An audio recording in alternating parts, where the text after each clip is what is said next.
I'd like to call this meeting to order at 6:30 p.m. Are there any declarations of interest? Seeing none, I can't see Councillor Longo.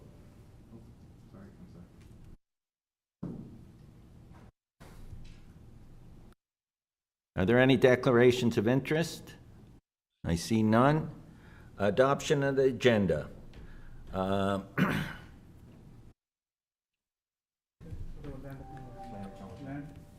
Wait. No, land acknowledgement, the first. Oh. First. Oh, my mistake. I'd like to call on Councillor Neal to read the land acknowledgement, please. Thank you, Mr. Mayor. The city of Thorold is situated on treaty land. This land is steeped in the rich history of the First Nations, such as the Hatawandronk, the Haudenosaunee, and the Anishinaabe, including the Mississaugas of the Credit First Nation. There are many First Nations, Métis, and Inuit people from across Turtle Island that live and work in Niagara today. The city of Thorold stands with all Indigenous people, past and present, in promoting the wise stewardship of the lands on which we live. Thank you, Councillor Neal. Adoption of the agenda. If there are no objections, given that there are two delegations respecting motions for council support on tonight's agenda, I'll ask that motions for council support be moved to after the delegations. All those in favor?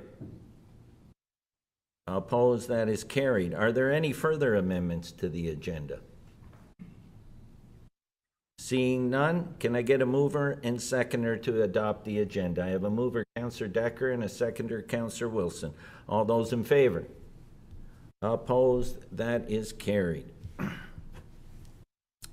Adoption of the minutes. Can I get a mover and a seconder to adopt the minutes? I got a mover, Councillor DeRose, and a seconder, Councillor Sentence, that we have the minutes from Tuesday, August 2nd, 2022, CL 2022, the regular meeting, and CL 21, 2022, Tuesday, August 30th, 2022, the special council meeting. Are there any errors or omissions? Seeing none, all those in favor?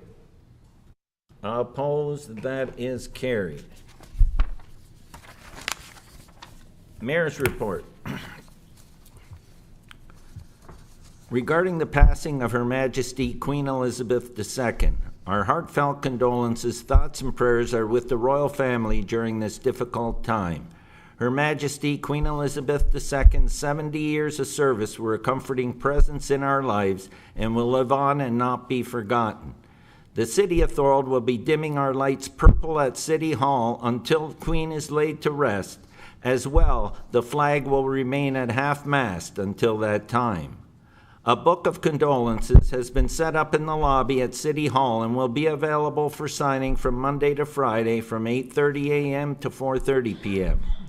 A book of condolences is also set up at St. John's Anglican Church from Monday to Friday from 9 a.m. until 1 p.m. Today it was announced that Monday, September 19th will be a federal holiday to mark the Queen's state funeral. Monday will not be a holiday in Ontario. Ontario will mark September 19th as a provincial day of mourning in lieu of a provincial holiday. The people of Ontario may observe a moment of silence at 1 p.m. on that day. Our heartfelt condolences, thoughts, and prayers also go out to the victims, families, and loved ones impacted by the senseless tragedy that left 10 people dead and 18 injured in the stabbings in the James Smith Cree Nation area and the nearby village of Weldon in Saskatchewan. We know the people of Saskatchewan will find strength and comfort in each other. Please know that the City of Thorold lends its support and offers its most heartfelt condolences at this time. After 2 incredible weeks of celebrating excellence in sport and culture, the Niagara 2022 Canada Summer Games concluded in an amazing closing ceremony at Queen Victoria Park in Niagara Falls, celebrating the achievements of over 5,000 athletes participating in 18 sports and 25 events. Thank you to the 4,000 volunteers, countless visitors, and spectators who enjoyed the games, as well as the 13 for 13 cultural festival events during Canada's largest multi-sport and cultural summer games. The games mark just the third occasion in the event's 55-year history that they were held in the province of Ontario, and the first time in 21 years. On August 31st, we raised the Childhood Cancer Awareness flag at City Hall. Councillor Sentence, Regional Councillor Whalen, City staff, and I were joined by Patty Bauer and her helpers Trenton Sebastian, Griffin Hammond, and Reed Wales to raise the flag in honor of Childhood Cancer Awareness Month. Individual golden ribbons were also displayed in our front garden with the names of children who have been impacted by childhood cancer. On September 12th, CAO Manoj Dalwaria, Councillor Neal, and I had the honor of attending Thorold Fire and Emergency Services Service Award Ceremony at Station 2. Congratulations to the following firefighters for achieving your federal and provincial medals and bars. 20 years, Calvin Strickland, Kevin Thompson, Jim Colavecchia, Jim Brown, and Lorne Youngblood. 25 years, Barry Smith and Kevin Watt. 30 years, Kelly Saunders and Kurt Wilkinson. 35 years, Clifford Youngblood, David Thompson, Lenny Summers, and Dino Lafrada. Once again, on behalf of City Council and our community, congratulations. Congratulations to Stedman Jewelers on celebrating 110 years in business and being a vital part of our downtown. On August 31st, Councillor Whalen, Councillor Sentence, and Councillor Neal joined me in presenting owners Ken and Kristen Atmitkin with a certificate of recognition on this tremendous achievement, 110 years. The same morning, we also presented Impact Promotions and owner Santino Perry with a certificate of recognition as they celebrated 15 years of business. Impact Promotions is also a vital part of our revitalized downtown. On Saturday, September 10th, Councillor Wilson and Councillor Decker joined me at the north entrance of the Walker Sports and Ability Centre at Canada Games Park, where we were joined by more than 100 Brock University students, employees, and alumni to kick off the 14th annual Brock Cares Day of Service. On this day, they give back to organizations across Niagara. One event they attended was Harvest Fest in Thorold at Holy Rosary Hall. This event was held in conjunction with the annual Welcome Wagon initiative, which visited high-density student housing areas in Thorold and St. Catharines to welcome and educate students on the importance of getting involved in the community and being a good neighbor. On September 11th, I also attended the Thorold Amateur Athletic Association Skate and Barbecue at the south entrance of the Walker Sports and Ability Centre at Canada Games Park, another great event. Upcoming this weekend, this Saturday, September 17th, the BIA is hosting the Downtown Thorold Barbecue from 12 noon to 7 p.m. Everyone is encouraged to join in the fun, win prizes, enjoy free food, and take part in activities backyard barbecue style. For more information, please visit www.thoroldbia.com/events. Please register to win great prizes. September 17th is also the annual community-wide garage sale. All residents are invited to participate. For more information, please visit the City of Thorold website under Events and Programs. Register your location. Participating addresses will be updated every Friday. This is always a great city event. On September 17th, we will also feature the OBA Championship Saturday at McMillan Park. The Thorold Senior Anchors will face the winner of the 1 p.m. semifinal game between Clearview and Tillsonburg. The championship game will be held at 4 p.m. All games will be at McMillan Park. Let's get out and support the Anchors as they play for a provincial championship. On Sunday, September 18th, the Port Robinson Community Centre will be hosting their Fall Festival from 11 a.m. to 2 p.m. free entry with a non-perishable food item. There will be a great outdoor family event with food, games, and face painting. Bring your lawn chair and pre-register at prcommunitycenter@gmail.com. That's prcommunitycenter@gmail.com.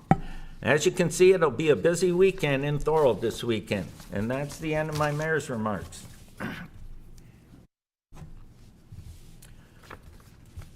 Okay, up next we have a statutory public meeting under the Planning Act. I'll call to order the public meeting being held pursuant to the provisions of Section 34 of the Planning Act, RSO 1990 CP 13 as amended, respecting zoning bylaw amendment for 13 St. David's Road West. The zoning bylaw amendment application is to facilitate the redevelopment of the subject lands with a 3-story mixed-use building consisting of a total of 6 residential units on the upper floors, as well as a commercial space on the ground floor. The proposed development includes a parking space for each apartment, including an accessible space, a loading space, and 10 parking spaces dedicated for the adjacent commercial use. Presentations, applicant presentation. Up first, Susan Smythe, urban planner of Quartet Group. I'll call on Susan Smythe, urban planner, Quartet Group, for the applicant presentation. Is she there? Good evening.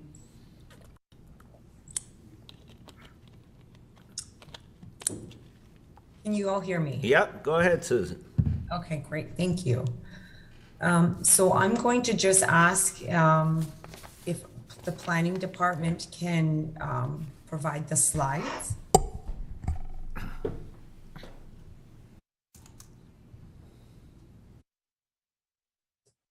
Okay, first Great, slide's thank up. So again, good evening, Mr. Chair, members of committee, council, and those members in the public attending tonight. My name is Susan Smythe. I am a senior planner here with Quartet Group, and our firm has been retained to assist the owner, the applicant, Mr. Michael Separato, with this application for zoning bylaw amendment for this proposed mixed use. I was here before council on April 19th, 2022, and I was joined by the city planner at the time, Mr. Paul Clausen, who I understand has now since left the city. I'm now working with the new planners in the department. I'm going to just quickly run through the presentation, provide you a quick background, description of the site, what the development's all about, give further clarification on the requested amendments, and then provide the information on how the proposal meets the intent of the provincial, regional, and local policies for the residential infill of an underutilized piece of property within the urban limits of the city. I will also be available to address any questions after the presentation. So next slide, please. So just to kind of give some context, I'm just going to suggest just giving a brief overview of the site and location. So it's located on the south side of St. David Street, west of Front Street North. It's currently underdeveloped. It's vacant. It's on a slope topography, which is along the eastern edge of the site. And on the site currently, there are some scattered trees and vegetation. The site is approximately 1,236 square meters, roughly 0.12 hectares in size. It's got a lot frontage of 26.73 meters. Surrounded by the site is mostly residential, consisting of a range of singles and 2-story dwellings. There are small apartment buildings located further west on St. David's, as well as a small apartment building and townhouses located on Pine Street North. To the south is a commercial use. To the east is the industrial use, which is Mike's Auto, who's in the repair shop, which is the owner of this particular site as well.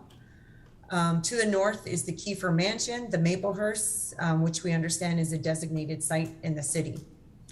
Included with the application to amend the bylaw, there were several technical studies, one being the heritage impact assessment. So there was a professional consultant who was hired to address a couple technical issues that the city and the region recommended to be assessed to determine the appropriateness of this development. Again, one of this was the heritage impact. The report concluded that the design of the building, the proposed building, should not detract from the cultural heritage value of the Kiefer Mansion. Therefore, it was suggested to utilize materials that are consistent of that particular building. So utilizing building materials such as bricks and stone. Further, if any construction activities are proposed and that can potentially create vibration impacts, there should be vibration monitoring established through the construction timeframe to ensure that there's no impacts to the adjacent heritage property. In addition to that particular study, there was other studies that were prepared. One being the phase 1, phase 2 environmental site assessment. That's essentially just to confirm that there is no site contamination on the site and that it can be utilized for a commercial/residential use. Additionally, there was the planning justification report, which essentially examined all the policies from both provincial, regional, and local to confirm that there is compatibility and consistency and conformance to the policies that direct residential infill and intensification, giving context to land use compatibility to adjacent uses. All of those studies have been made available since March of 2022 upon request to the planning department. So on this particular slide that you see before you, it is the proposed development site plan. This site plan will be further refined upon a subsequent application, which will be for site plan approval. But to date, I'm just going to kind of go over a couple of the refinements that we have made. The application that was presented in April, there was an error, unfortunately, that suggested this was going to be a 2-story. The application was always for a 3-story building. So there was just an error printed in the public notice. So I just want to clarify that the intent is always for a 3-story. With that 3-story, it includes a commercial unit at the front on the ground level, so facing St. David's. There will be the vestibule and there will be the entrance into the apartments that is on the 2nd and 3rd floor. So again, there's a total of 6 apartment units. There will be 4 2-bedrooms and 2 1-bedroom units. There is the loading space, as you can see, that's depicted onto the site. That's tucked in on the western edge of the building. The original plan that was presented on April had only 5 parking spaces. We were able to kind of modify the site slightly to accommodate for 9 parking spaces and 1 being an accessible space. And these spaces are essentially dedicated to the residential apartment units. So that equates to 1.5 space per unit, which is under the current bylaw, the requirement. With respect to the commercial spaces, the site itself cannot accommodate them on 13 St. David's. The bylaw, as it spells out right now, requires 5 spaces for the commercial use. Again, this application is suggesting that 10 spaces will be allocated for the commercial uses on 11 St. David's. So these spaces would essentially, the intent is to be dedicated via an easement for such purpose. And the intent is to be in perpetuity to allow for these 10 spaces to be dedicated to the commercial use on 13 St. David's. Additionally, the site plan has accommodated the regional road requirement of 91 square meters across the entire frontage. If you can please move to the next slide. Thank you. So this slide essentially just shows the proposed elevations and the renderings of what the building could look like. Again, the colors, the building materials can change. This is not finite. The subsequent site plan phase would provide further details in terms of building materials. But essentially, again, as per the recommendation of the Heritage Report, it was suggested to use stone and brick. And essentially, that is what we're mimicking here in these elevations. As you can see as well, there is provisions for balconies. But please note that the balconies are going to be projecting to the north side, which is fronting St. David's. And there's going to be some balconies that will be on the south side, so facing the parking lot. And the adjacent property to the south is a commercial space. So there will be no balconies that will be protruding on the western edge of this property or the eastern edge of the property. Primarily along the western edge, we wanted to maintain the privacy of the backyards to the adjacent residential uses. And then to the east of this building, because it is the industrial type use, it just doesn't seem to be appropriate to have any balconies facing that edge. Next slide, please. So I just want to kind of go over clarification in terms of the zoning bylaw, because I know that there was some concerns raised in the April meeting. So right now, the bylaw as it stands is a site-specific bylaw. It's classified as office residential -5 zone. So what I've done here is I've essentially identified what is the office residential OR zone under the bylaw 214097, which allows for the proposed mixed-use building. I've also provided the site-specific provisions under the OR-5, just so that you can understand how the proposal either adheres to the zoning and or where we need to essentially request the relief for them.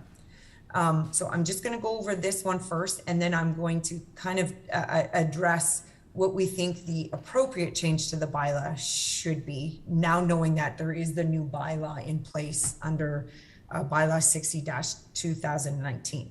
So if we just go through this quickly, the proposal essentially adheres to a couple of the setbacks in terms of front yard, rear yard, as well as interior side yards.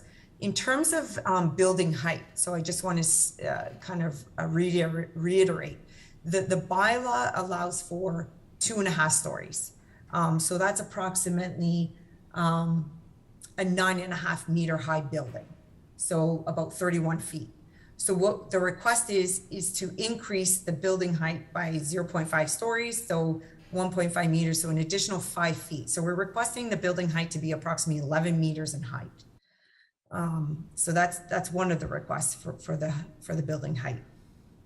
In terms of, again, the residential parking requirement, again, the requirement is 1.5 spaces per unit. So from April till now, we have made that adjustment. So with 6 units at 1.5, we need 9 spaces. We are providing that on the site. In terms of non-residential or the commercial office space, again, it equates to 5 spaces. So although it's not on this site, it will be provided on 11 St. David's via an easement. With respect to access to that, it requires under section 1615.8 that it be 7.5 meters for two-way. In here, we're proposing the 6 meters. So if we just kind of move over to this table on the site specific, The yellow essentially symbolizes where the changes are required. And the reason why you see a lot of the changes is because the original proposal under the OR-5 was the consolidation of the two sites. So it was 11 and 13 acting as one site. It was deemed by the client, as well as through further review of the development, that it didn't make sense to have them as a consolidation. So this is why you see the requirement for some changes, particularly with the minimum lot area, particularly with the lot frontage. Right now, we're speaking just with the 13 St. David's, and 11 St. David's does not have an influence. Now, I'd like to speak to the next slide, because since April up until now, we've had several conversations with planning staff. Now knowing that there is the bylaw that essentially is in place, and the current zone of 13 St. David's is actually zoned R3. So upon further review with city staff and other consulting members, it seems that the R3C, permits only townhouse units. And now knowing that the desired proposal is for a mixed-use development, it does not make sense to keep it as an R3C zone. So it was the city's planning recommendation that the intended residential zone be changed to downtown commercial mixed use CT zone. So that is consistent with the official plan designation, which is downtown transitional. So this zone is actually better suited for this intended development for a couple of reasons. It allows the apartment use as well as the commercial ground floor use. And so if we look at the context of this C2 zone, which in fact is actually a zone that's immediately to the east, as well as buffering immediately to the south of this site. So it's essentially not necessarily a significant change, if you will. So if we look at the CT zone and looking at all of the zoning requirements, the only change that we essentially need to look at is this minimum building facade, whereby 80% of the lot frontage width, which is the 21.38, which is the 26.73, of that 21.38 is required to cover the 80%. In our proposal, the building can only essentially accommodate 14 meters of a building facade, because the balance of it has to be provided for a 1.5 meter pedestrian walkway, and then the 6 meter access coming into the site. All other requirements under the CT zone, including parking, is accommodated. So therefore, we believe that this zone is better suited and is more in compliance to the regulations. And so essentially, I leave it here, and I do open it up for any comments or questions from committee, council, and or members of the public. Thank you, Susan. And now I'll open the floor for questions. Go ahead, Councillor DeRose. Through you, Mr. Mayor. Susan, thank you. Susan, what is the, do you have an approximation of what the rental will be for these units, the two different types of units? I do not have that confirmation right now. I will definitely have to go back and ask my client that. Yeah, if you can get back to us with that. I'm just wondering if they're going to be affordable for the average resident. They seem pretty small in size. You know, kind of reminds me of a college dorm room. Yeah, I can confirm that the client is not seeking any CMHC or any type of, or gearing it towards affordable units in that regard. However, I believe that the rates will be somewhat competitive with that in apartments within the city and the region. But I can confirm what would the range be for you. Okay, thank you. And one more question. Have you had any contact or interaction with businesses that may want to occupy these spaces? So not recently, I have not, but I know in the past that there was some interest for that retail space. It would be geared to more like an office. So it could be, a lawyer. It could be anything to that effect. It could also be towards like a hairdressing salon. But I don't have a confirmation of who the tenant would be. That's something too I can confirm with the client. Okay, thank you. Thank you. Anyone else have questions? Go ahead. I just got one quick one. Go ahead. It's going to be 3 stories high. I didn't see an elevator in there. Is that correct? No elevator, just stairs? Yes, that is correct. Okay. Are there any? I believe under the building code, and I will confirm this with my architectural group, but I believe if it's 3 stories or less, an elevator is not required. But I will confirm again with my architectural group. Thank you. Go ahead, Councillor Wilson. Thank you, And then Mr. Mayor. Councillor Longo, you'll be after that. Through you to the presenter. A comment on that, I believe, I'm not sure if it's by 2026 or 2035, but under the Accessibility Act, you do have to have apartments that are accessible to all, so that might be something you want to look into. Because to retrofit that obviously would be very expensive. My major concern is the same as what it was back in April, that the parking that's going to be at the property next door, if obviously this land is severed, so the owner currently could build this and then sell it to another owner, and what's going to stop them from allowing people to park on that land then? Through to you, Mr. Chair. So there is no severance proposed here. They're already 2 separate lots. Yes. The intent and so we meet the bylaw requirements for parking for the residential units. So at 1.5 spaces per unit, we meet that requirement. So the commercial, and let me correct. So we meet the bylaw requirements 2140-97. If we were to look at the parking requirements under the new bylaw, the CT zone, which we're trying to pursue here because it's within the downtown transition, commercial uses do not require any commercial spaces for parking. It would be only a requirement for residential, which we would be able to accommodate on the site.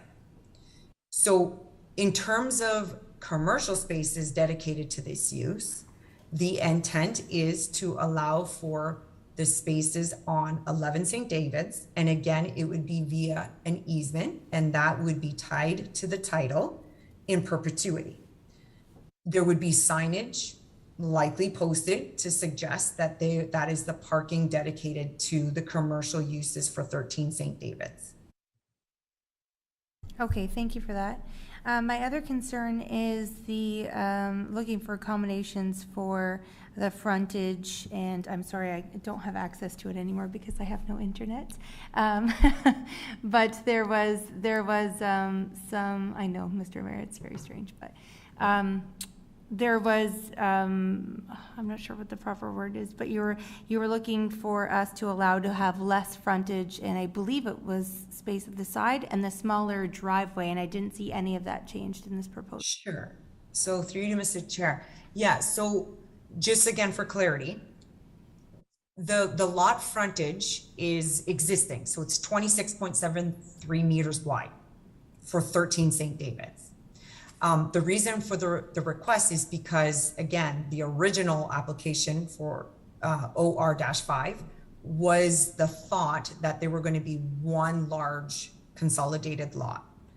So we're just speaking to what is existing. So the existing lot of record is 26.73 meters wide. I do want to point out, though, that this lot frontage is not significantly less than the lot frontages along that street face. In actuality, looking at some of the mapping, a lot of the frontages for some of the single lots and or some of the larger lot frontages on Pine Street North and along St. David Street, they range between 13 meters up to 22 meters wide. So we're not that far off. In terms of the access to come in, the 6 meter wide access is the minimum that is required for emergency vehicles to come into the site. So we are meeting that requirement, and we are also providing for the pedestrian walkway that comes from the rear parking lot along the side of the building to access the building. Okay, thank you. Councillor Longo, go ahead. Thank you, Mr. Mayor. Through you to the presenter. Thank you for updating your proposal here. I'm really happy to see the increase in residential parking, but I do have a question regarding the commercial parking, and I'm not sure if you can bring up the site plan again. I'm sure we can.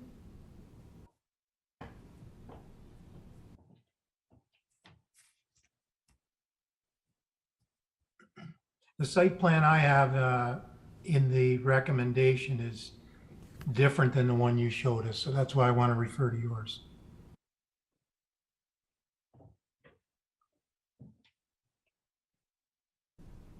And my question is going to be, Mary? which 10 parking spots will be allocated to the commercial portion of this building?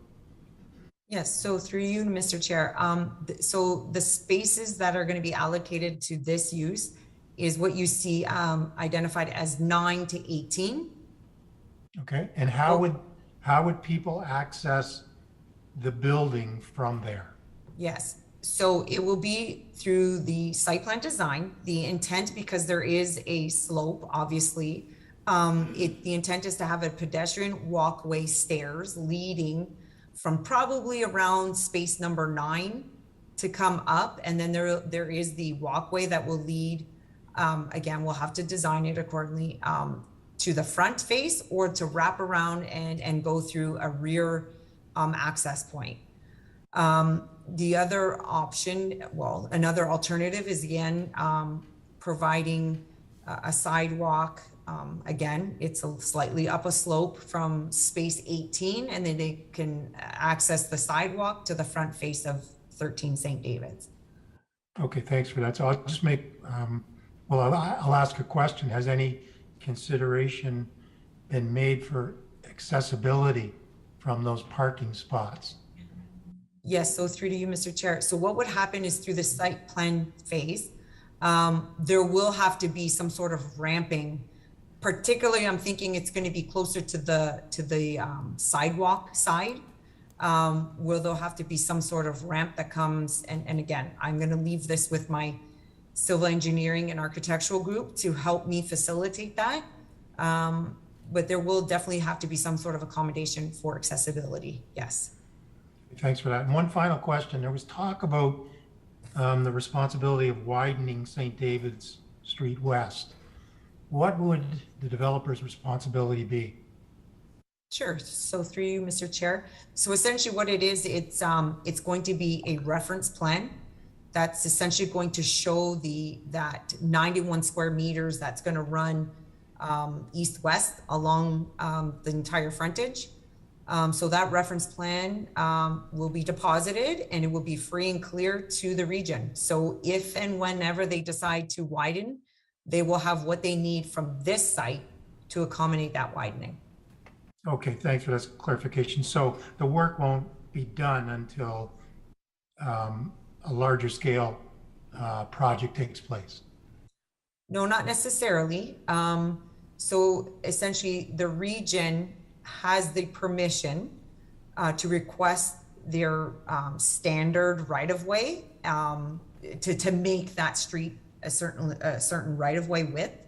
And the only way that they can ask for that is when it's triggered by a Planning Act application, which this is, and also through site plan. So if we didn't have to go through an amendment, if we had to go through site plan, it would be at that time the region can then require the road widening. So again, it's the disposition of that piece of property to be dedicated free and clear to the region. But this development can occur if the road widening does not. It's just to suggest that that piece of property is removed from the developable land area for this site. Okay, thanks for that. I'll follow up with our staff regarding that portion. Thanks. Sure. Thank you, Councillor Longo. Is there anyone else that has any questions for the presenter? Councillor Sentence. Yeah, thank you, Mr. Mayor. Through you to the presenter. A couple things I'd like as well. You know, it's the heritage look and the no balconies facing anyone. But so my biggest concern originally was the parking, and I just want to have it straight that you said with that amendment that for the commercial, that would be in perpetuity, that nobody could come along and suggest what Councillor Wilson said and change everything. That is tied to this project? Through you, Mr. Chair, yes, that is the intent. That the commercial parking will be on 11 St. David's via an easement, and yes, that would be registered on title. Okay, thank you very much. Is there anyone else? Okay, seeing none, thank you, Susan, for your presentation. And Thank you. now I'm going to move on to city staff presentation. Megan Burbeck, senior planner. Megan.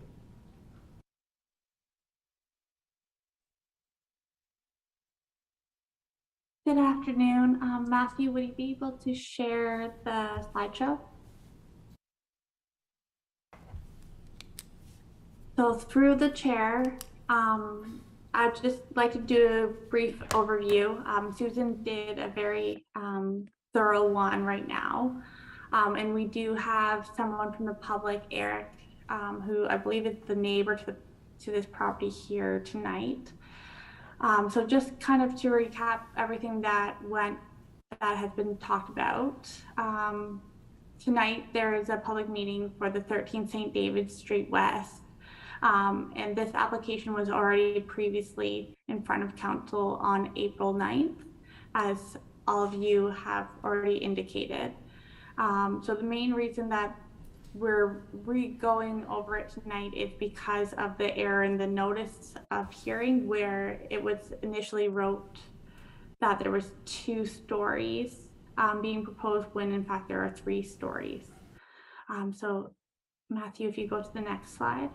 So the main purpose is to clarify that it's a 3-story mixed-use building with the 2 top stories being for residential use and the bottom story being for commercial use. And in order to do this, we have to amend both the zoning bylaw 2140/97 and then 60/2019. So the bylaw 2140/97 already has a site-specific provision for this property. So that one, which is office residential, is just having the site-specific provisions readjusted. And then if you go to the next slide. So for the zoning bylaw 6090, which is what the applicant is proposing this site be transitioned to, which is the commercial use with residential use. The main site-specific regulations that are being asked to be amended is the minimum front building facade width, the parking, the driveway width, the parking aisle width, and the parking area setback. And if you go to the next slide, so through the previous public meeting, there was a couple different members of the public who commented at that time. And then for this specific public meeting, we had one main resident who was able to comment in time and is here tonight. And his main concerns are the ones indicated on the screen. I believe Susan has kind of touched upon most of these tonight. and definitely will be able to provide more clarification if Eric needs that. So the main concerns from the public were that they believed with the hill on St. David's that it could offer a dangerous situation from pulling in and out of this property. Wondering about the proposed off-street parking, the 10 commercial spaces. Worried about any erosion that could happen on the hill that is between their property and this property. The privacy between the neighboring property and the proposed property, as well as issues with the character of the area and the history of the area. So Susan already mentioned that the Heritage Committee had commented on this proposal and that the applicant and their agency have addressed the heritage concerns in terms of how they've designed the building to blend in better with the area. And then it has been explained that the 10 commercial parking spots will be protected through an easement, as Susan has mentioned, would be into perpetuity as it's on title. So without any major things brought forward, there would be no changes to those easements being proposed for that property. In terms of the erosion comment, that any issues in terms of that would be dealt with at the site plan stage when staff will be identifying the building of this site and how it will be affecting the other nearby sites. And at that time, we would possibly also be addressing the entrance in terms of a dangerous situation, but there's no indication from staff at this point in the report that there would be a dangerous situation in terms of that. If you go to the next slide, so that if you need any more information, we also have Nick Bogart, who is a planning consultant with MHBC representing the city, who is on tonight, who can also add in any clarification if needed. And that's everything. Thank you, Megan. And now I'll open the floor up for questions to Megan. Go ahead, Councillor Kenny. I just got one question, and that would be 13 and 11 St. David's. If the owner down the road chose to sell the units and the commercial property, are our bylaws in place that he would have to sell the 10 parking spots with it, or how does that work? So through the chair, I'll take a stab at that. I believe you're referring to if 11 St. David's was sold. So if that was sold, whoever would be to buy it would still have that easement stuck on that property at 11 St. David's. The easement would not go away even if the property was sold. So there are ways through the Committee of Adjustment that you would deal with easements in terms of some kind of like a consent application of that, right? But it would have to come back to the city in some respects through probably the Committee of Adjustment if someone was wanting to address the easement. But in terms of just selling the property, because the easement would be on title, it wouldn't go anywhere. The new owner would have to respect that easement.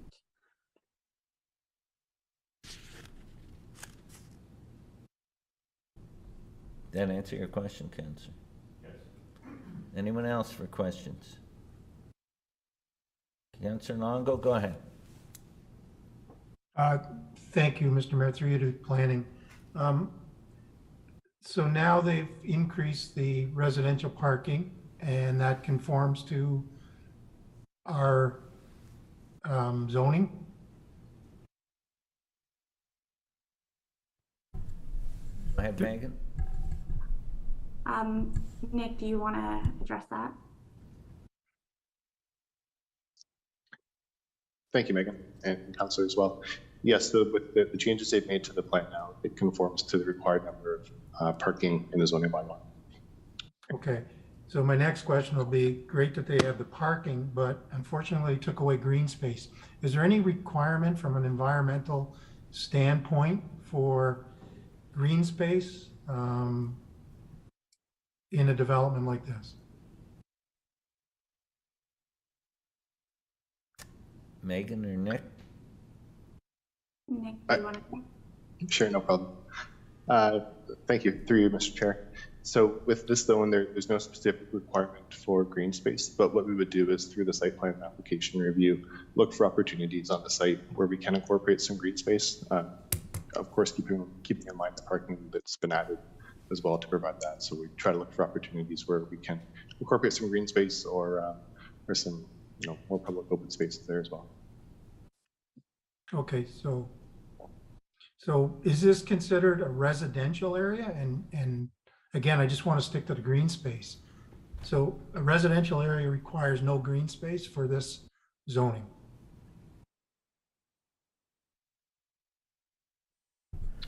Thank you, through you, Mr. Chair. So with the changes in zoning, it's going to the more commercial zone, and then the current zoning that's in place, it contains the site-specific requirements related to the use. So there's nothing specific in there requiring a certain amount of green space for this type of use.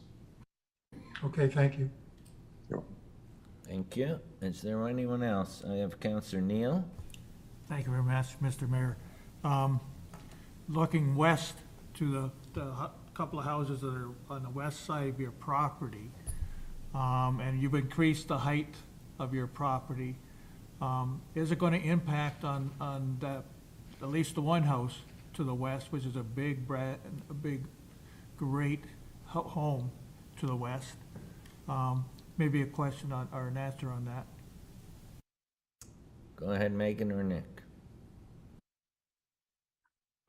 So I can start if Nick wants to talk after. So through the chair, I believe what the agent of the file was indicating was it was an extra 5 meters that was being added, or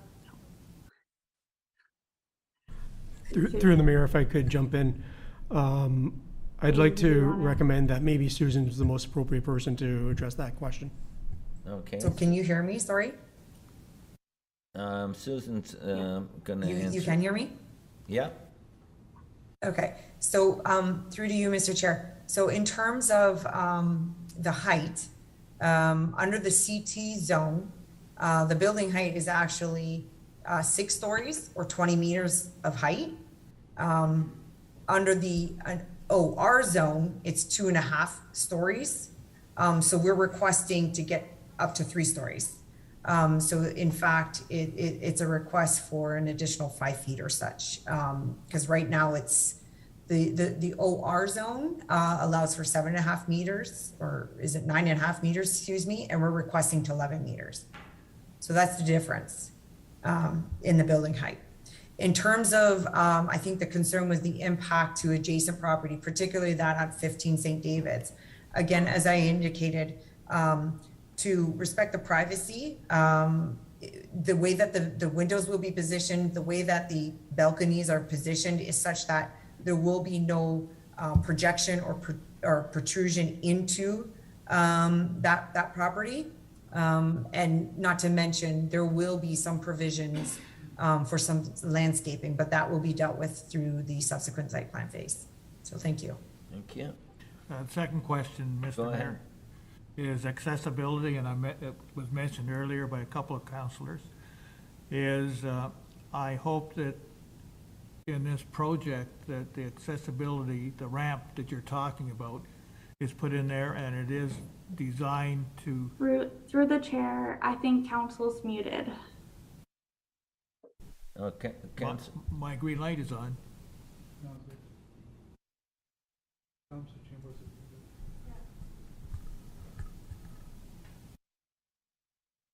Try now.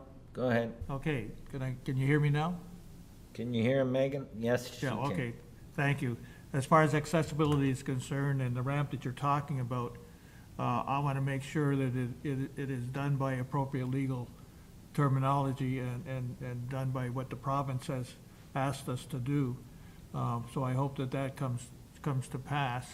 The next thing is affordability, and we're talking a lot about affordability nowadays, and you weren't able to answer that question tonight, so I hope the question can be answered in the near future regarding how much the apartments are going to be rented out for. And that, because I have already got staff looking at a comprehensive plan for the downtown area and affordability. And affordability, of course, is a buzzword now provincially and federally, with lots of funds coming down for that purpose. And that's so I want to make sure that this particular plan is appropriate to what we want to see downtown. And at the moment, I don't have quite all the answers necessary. Thank you. Is there any further questions? Seeing none, I want to thank Megan and Nick. And now we're going to move on to registered speakers. And we do have a registered speaker, but at this time, is there anyone online who wishes to speak on the applications received? And we have a registered speaker, Eric Rabb. Is that correct? Good evening, Eric. You're muted, but welcome. And the floor is yours, Eric, but you're muted. We can't hear you. Okay, can you hear me now? Yeah, now we can hear you, Eric. Great, thank you. It's been a pleasure listening to this. I'm glad that it has been brought to the council's forefront that this property is changing the kind of complexion of the area.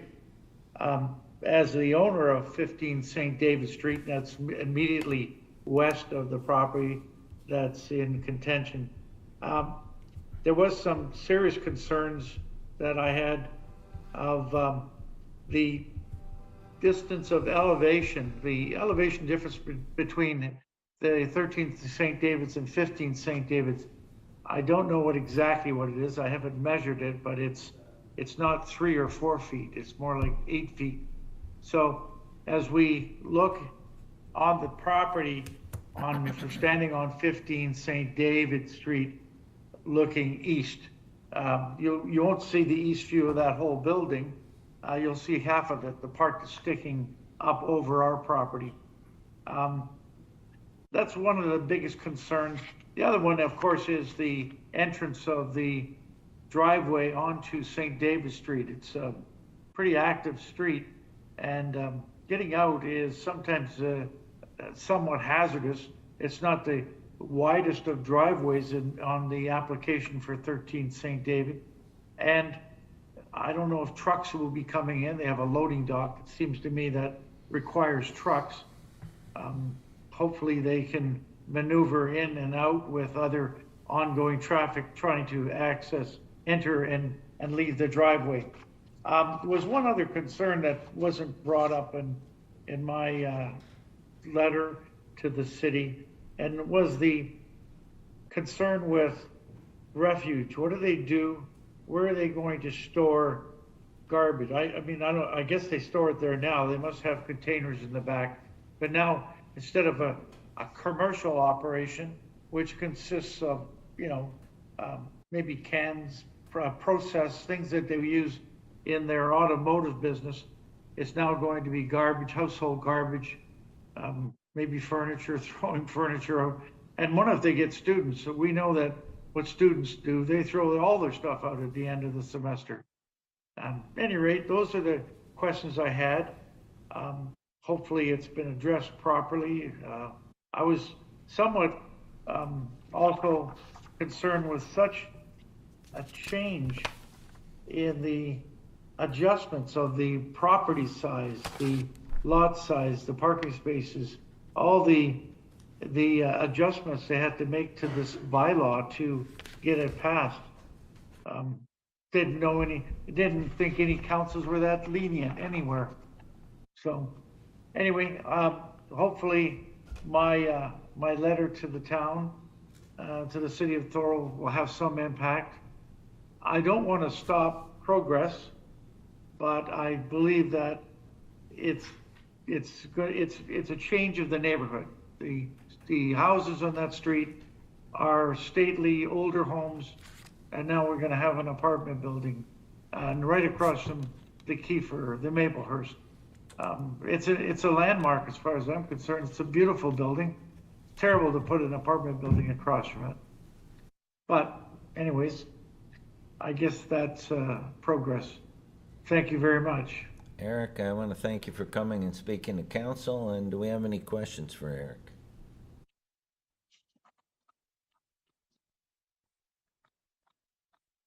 Seeing none, once again, Eric, I want to thank you for taking the time and coming to council and expressing your concerns.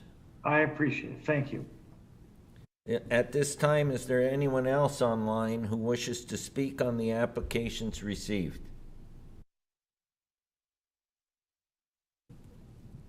One more time, at this time, is there anyone online who wishes to speak to the applications received? And I've been told there is no one.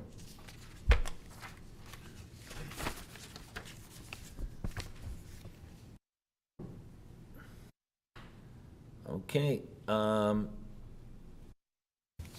are we heading now? Okay, report, is this part of the public meeting? This is just an information report, just to receive it. Yeah, but should I close the public meeting? Nope, and we then do this first and then we'll go. Okay. Report and correspondence for information only. PDS 2022-39, notice of report respecting zoning bylaw amendment for 13 St. David's Road West. Do I have a mover and a seconder for report PDS 2022-39? Please note this report is for information only. The report respecting the zoning bylaw amendment will be considered by City Council immediately following the adjournment of the public meeting. Can I get a mover and a seconder? I have a mover, Councillor Neal, and a seconder, Councillor Wilson. Is there any discussion? Seeing none, all those in favor? Opposed? That is carried. Megan's going to speak again? Hi? Okay. This fulfills the adjournment of the statutory public meeting under the Planning Act. This fulfills the requirements of the Planning Act, RSO 1990, C, P13 pursuant to Section 34. Council will consider staff's recommendation report immediately following this meeting. The public meeting portion of this application is now closed. Okay. Now, discussion report 16.1 PDS 2022-38, St. David's Road West zoning bylaw amendment. Jason, you're going to bring this forward, so I'll turn it over to our Chief Building Official, Jason Simpson. Go ahead, Jason. Thank you, Mr. Mayor. Through you, the recommendations for this report are one, that the zoning bylaw amendment to amend zoning bylaw 60-2019 to rezone the subject lands from R3C triplex fourplex to a C2 downtown mixed use with regulations be approved. 2, that the zoning bylaw amendment to amend zoning bylaw 2140-97 to rezone the subject lands from office residential OR5 to office residential OR5 with revised special regulations be approved. And lastly, recommendation 3, that the amendment to bylaw 60-2019 be passed at the same time as the amendment to bylaw 2140-97. And that concludes the recommendations of this report. Okay, before I open up the floor for any discussion, can I get a mover and a seconder for this? I have a mover, Councillor Wilson, and a seconder, Councillor Sentence. And now I'll open the floor for questions and discussion.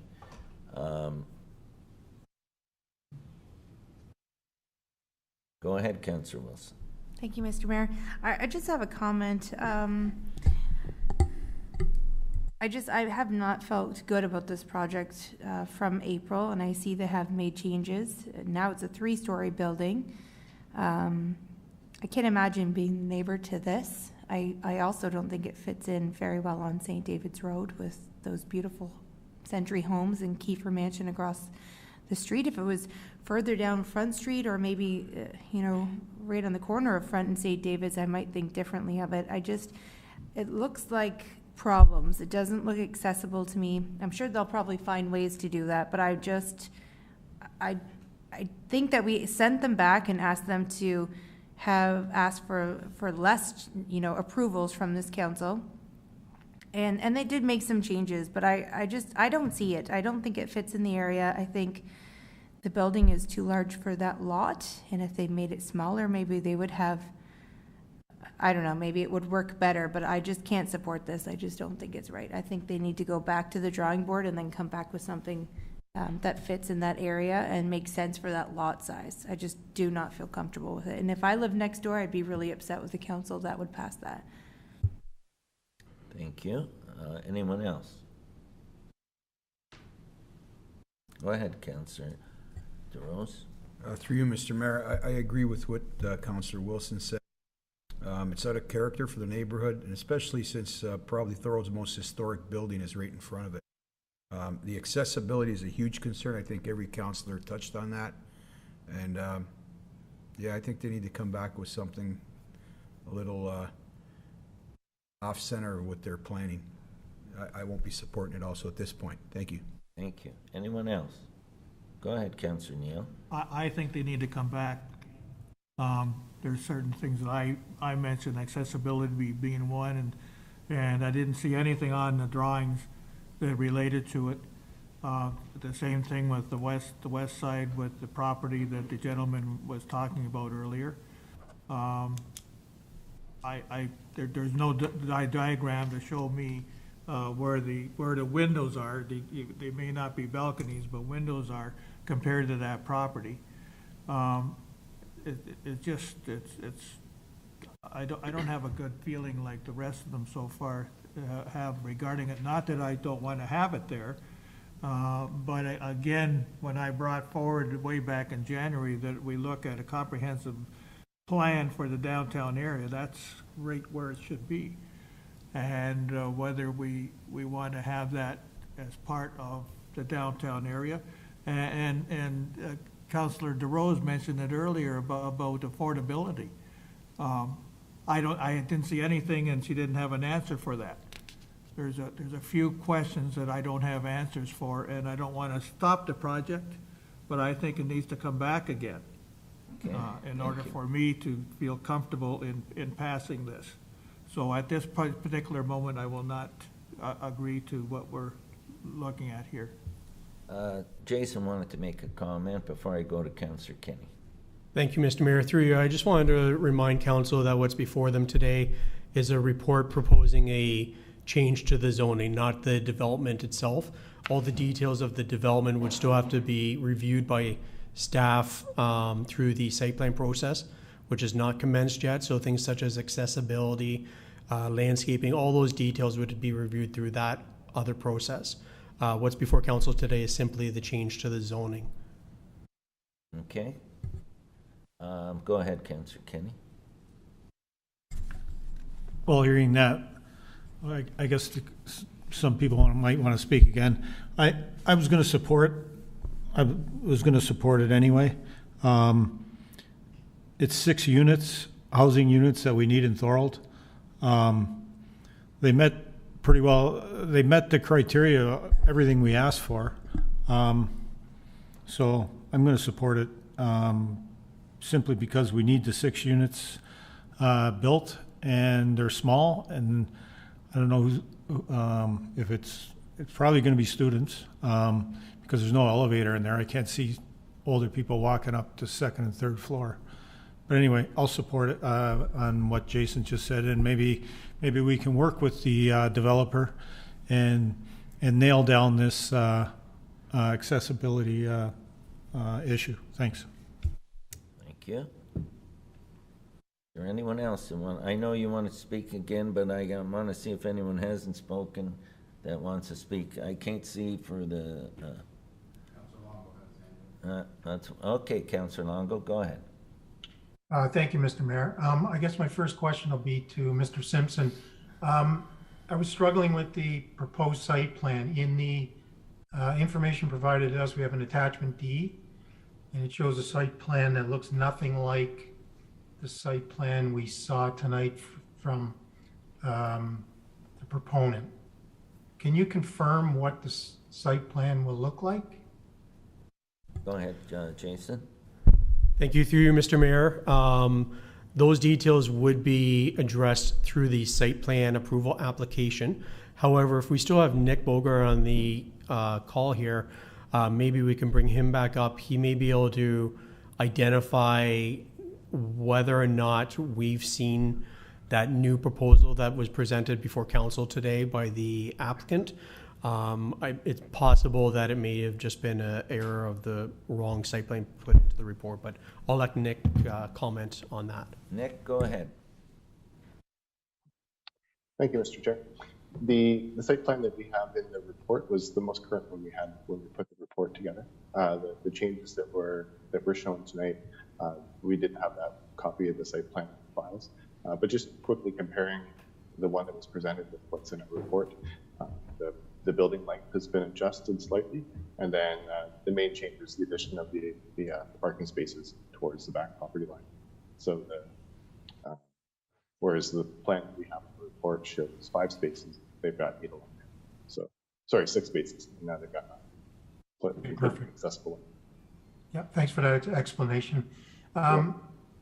I'm going to support this.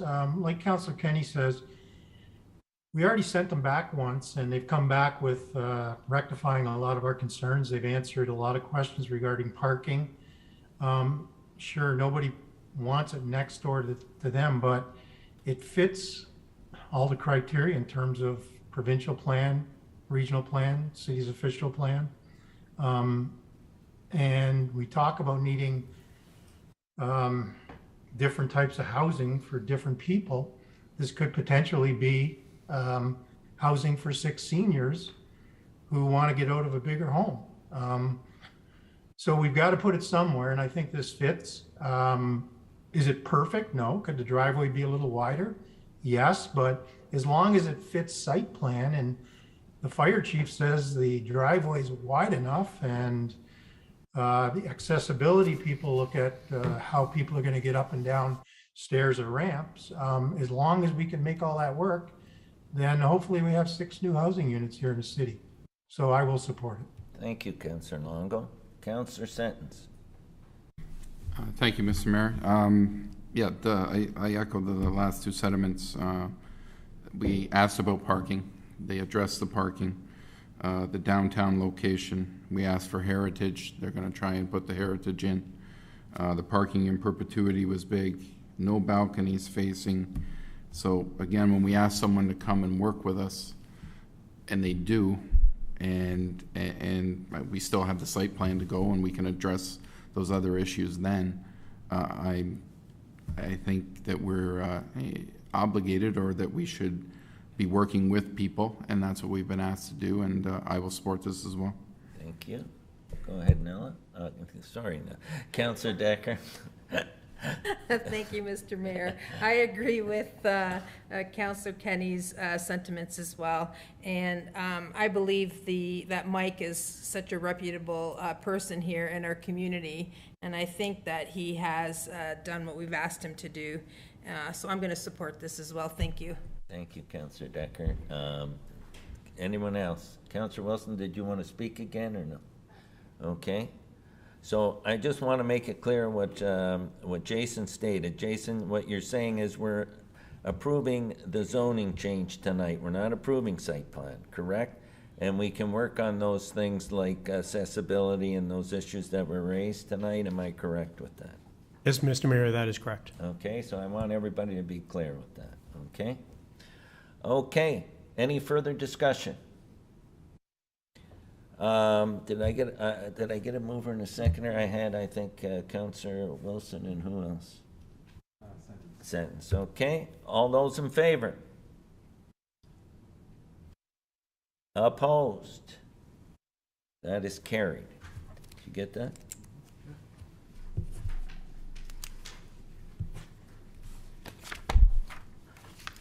Okay, we move on now to presentations. Wellness Wall Installation and Pastone's Mental Wellness Program. Kim Rossi, Director of Philanthropy and Public Relations at Pathstone Foundation. I'll now call on Kim Rossi to make a presentation respecting the Wellness Wall installation and Pathstone's Mental Wellness Program. Kim, welcome. Hi. We seem to be seeing each other all over town, Terry. I know, we have seen each other quite a bit lately at different functions.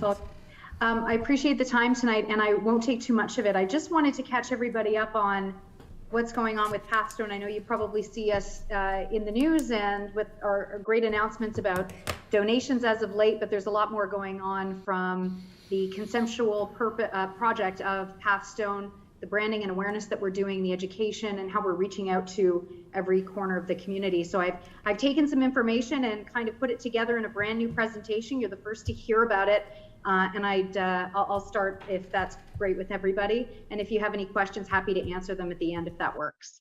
That'll be great. Okay, great. This is just a summary of the well-being of children and youth, not just in Niagara, but in Ontario. We're going to talk about Pathstone Mental Health's innovative services, and then the community initiatives that are going on, and Wellness Walls, of course, being one of them.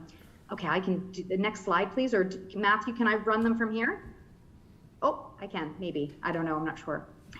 So every 2 years, there's a study that's conducted right across Ontario, and it takes about 2,500 kids in grades 7 through 12. And this particular survey was done in the heart of the pandemic when kids were at home doing online learning.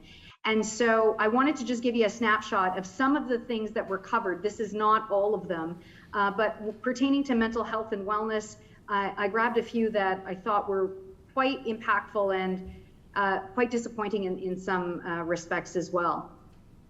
1 in 5 say that they contemplated suicide through that period of time where they were cut off from the world in many forms. When socialization was out the window, they were at home learning. And really didn't know what was to come. And a lot of the reason for the hopelessness of that point, I'm sure everybody can kind of relate, is we really didn't know what was happening day to day, and we were all figuring it out as we went along. Usually kids look to parents for some type of rest assurance of what's to come, and I don't know if parents were able to offer that as fulsomely as they might have for something else. This stat actually moved me. 18% say they often or always feel lonely. And this was at a time when we were at home learning, parents were around, the dog was home, everybody was kind of in each other's space, yet there was still a feeling of loneliness often or always. So that was a stat that we kind of saw translate in through our doors at Pathstone through the course of the pandemic. 59% said they felt depressed about their future, keeping in mind this was in the heart of the pandemic. Now, whether or not that will change or has changed, we'll know next year when that survey is once again administered.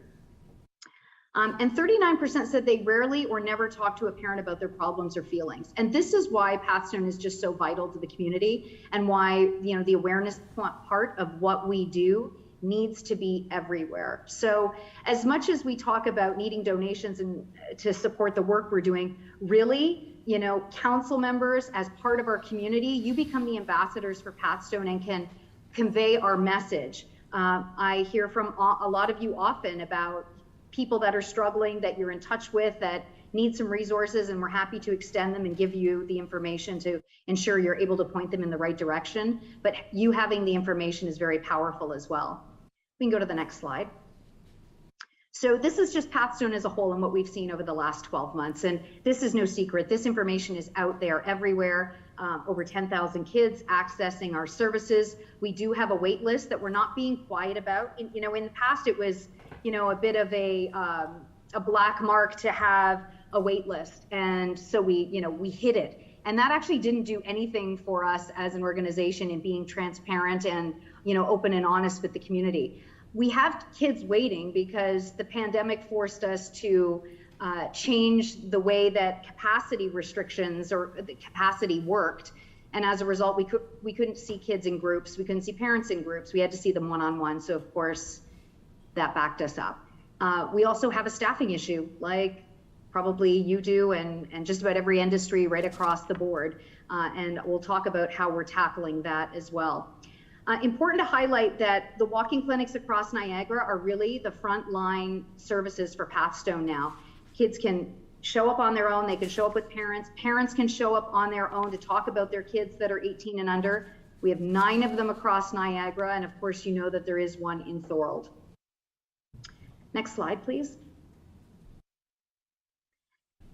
And as I mentioned, frontline services for the walking clinic, and it has really been a game changer. 3.5 years ago, we started with 1 walking clinic 3 days a week in St. Catharines, and quickly saw that we needed to continue to elevate these programs and spread them out across the region. So all of the yellow flags you see on the map is where you can find in-person walking clinics offered by Pathstone.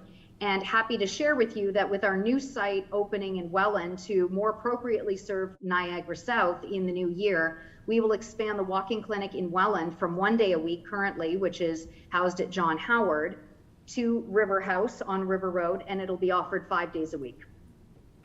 Next slide, please. So let's talk about Thorold. This is Naz. This is the counselor that you'll see every Monday at the Thorold Public Library. We've got a great space. Thanks to Joanne and her team. They made it a really warm and inviting space. Your clinic sees 3 to 4 kids every Monday that it's open, and that is considered to be a very busy location. If you think about how many counseling hours there are in a day, we're talking 7 actual working hours. Sessions are an hour each. Seeing 3 to 4 a day is a good volume. The awareness is definitely there that Thorold has a walking clinic. And as we get to the point where if we have to turn kids away, or not turn kids away, but have them wait longer, or if appointments are all taken up, then we will come back to you, inform you of that, and then talk about whether or not there's interest in having a second day of the week to offer this walking clinic service. The other thing that's important to note is we have 9 clinics, and anybody can go to any clinic. You don't necessarily have to live in Thorold to go to the Thorold clinic. And the way we've mapped it out, where we are on certain days of the week, we've got the region covered. Next slide, please. So I just want to share with you quickly, outside of Ministry of Health money, what the foundation is able to cover and pay for thanks to community support, like the one that comes from your council, and individuals right across the region, the grant writing that we do, family foundations that support us. So the Ministry of Health funds Pathstone to the tune of just under $9 million a year, and it costs us $13 million to operate. So how do we find that $4 million? We do have social enterprise at the Branscombe Center, in that we have a full physician team of 10. We've got a hearing clinic, a pharmacy, and a couple of other businesses operating that help with the rent that they pay. But supporters like the Slate Foundation, or like the Slate family, that made the recent donation to us of $2 million. Other community grants and support is how we really are able to do all the other work that we do. And that work includes the 9 in-person walking clinics. The Ministry of Health does not pay for any of that. We cover the staff. Obviously, the sites are donated, but that's why we come to you every year for support of the one that's in Thorold. Of course, the new site, River House, at 102 River Road in Welland, will open in 2023. We purchased that site with a $1 million donation that was given to us, and now we will do renovations that total about $800,000. We've upgraded the Mountain View Center for Innovative Learning, located in Thorold on Merrittville Highway. Many of you were at the opening last year, or the reopening. That space, we spent about $1 million on to get it up to the standards it needed to be. And we are actually the first of its kind in Canada to have a natural playground and healing garden at a children's mental health facility, and that we built a couple of years back. So these are the things that the foundation has been able to do thanks to donors. And this is part of our CEO, Sean Bayless's wider vision for Pathstone. If we just sit still and rely on Ministry of Health dollars alone, we'd be in a worse situation that we are, and we really wouldn't be able to advance the preventative measures and reduction of stigma that we have with regards to mental health and mental health awareness. Next slide, please. So just a couple of quick highlights on the education and awareness efforts that we do at Pathstone through the foundation. So Project Plaid is every November. We turn our community's focus onto suicide prevention, awareness, and stigma reduction. And then on Plaid Friday, which will be November 25th of this year, we throw on a little plaid to mark the occasion. Wellness Walls and Wellness Stalls actually launched September 27th. You're all welcome to come to the opening, which will be at the Penn Center on the 27th of September. This will be found region-wide. So in every public library, community center, arena, pool, city and town halls, every restroom stall will have 1 of 10 wellness wall pieces. 5 are strategy-based, so tips and tricks about body positivity, positive self-talk, breathing techniques to reduce anxiety. And then the other 5 are more fun motivational messages like throw compliments around like it's confetti, be your best you, that sort of thing. So we're really excited about this program. It offers an opportunity to capture someone's attention at a time where they may not be feeling okay, at one of their most intimate moments. And we see often in schools, kids will, or even in workplaces, people will retreat to the bathroom for a timeout if they don't feel okay, if they need some alone time. So this is an opportunity for us to connect in a different way, and also an opportunity to offer information that could be shared with someone who you may know does need our help in some form. The wellness wall at the Penn Center will be 70 feet in length, and that'll be unveiled on the 27th. So we hope you can join us for that. Coming up in November, we're going to open a Pathstone pop-up shop with our partners at the Penn Center. So we'll be offering walking clinic services for the month of November and into December as well. It'll also be an opportunity to pick up your Project Plaid swag. It's toques and scarves, and there's Christmas ornaments and all kinds of other fun stuff. And we'll be located just inside the entrance of the Penn Center near the Starbucks. You may have seen our back to school prep kit that we launched early September to help kids and families get ready for the return of back to school. It was the first normal, traditional back to school since 2019. So we think that offering some helpful tips and tricks to get kids back into school mode was a good idea. And we've also launched a mental health IQ quiz that parents and guardians can take to test their mental health IQ. You can visit our website, pathstonementalhealth.ca. You won't miss the pop-up that comes up in the middle. Just click it and you can take our mental health IQ quiz. Next slide. So I kind of touched on this already. This is the Wellness Wall program. This is a little snapshot of what that 70-foot wall will look like at the Penn Center. Every walking clinic is listed on it. There's scan codes to connect with Pathstone. There's a little illustration there about body positivity, healthy self-talk, how to disconnect from social media for your own mental wellness. So we're really looking forward to this project. Next slide. So this just, again, is kind of a recap of what our priorities are at Pathstone, at the agency and at the foundation, and really what our overall goal is. We want to be the industry leader when it comes to delivering the best mental health care that's evidence-based. We want to eliminate the wait lists. We want to continue to research to make sure that we're using the best methods in mental health support and awareness and tools and tips. And of course, recruitment was the other thing that I mentioned earlier. We are stretching outside of Niagara region. We're visiting job fairs in in Toronto, Mississauga, and Hamilton. We're talking about Pathstone. We're putting together a recruitment kit. We've got a whole job opportunity page and partners that we're working with in an effort to talk to people outside of Niagara about Pathstone, why Niagara is a great place to live, work, and play, and then offer some incentives to try to get them here. Next slide. And then this is just a recap of where you can find the quiz, how to get in touch with us. And if anyone has any questions, I'm happy to answer those too. Okay, Kim, thanks so much for your presentation. Now I'll open the floor for questions. Councillor Sentence, go ahead. Yeah, thank you, Mr. Mayor. Through you to Kim. Great presentation as usual. To say that you guys do good work would be an understatement. Thank you. I'm hoping one day we get more days in Thorold and another days in other cities. I'd love to see that come about, especially if we have that type of turnout. which isn't a good thing, but it's good that they have that there. So thank you again. And I just have one question for you. Do you, and I know it's, personnel and everything, do you go into schools and talk to kids about what you offer like you just did here? Yeah, so before the pandemic, I was visiting schools often to talk to them about Pathstone services. We had the Wellness Wall project in schools, actually. It's how this whole thing started. So there was rack cards, scan codes, information. It was an interactive wall with videos, tips, themes, information about mental health. And we've kind of, not saying outgrown the schools, they're still there at all the DSBN and NCDSB schools, but the project has just kind of evolved beyond. The school boards have ample, well, I don't know if I could say ample, they might not think it's ample social workers and youth counselors in their schools. They often are calling us and doing, three-way conversations with the youth and their team and our team on whatever the issue is. So I think, we do have a good relationship with both school boards that we have those active conversations.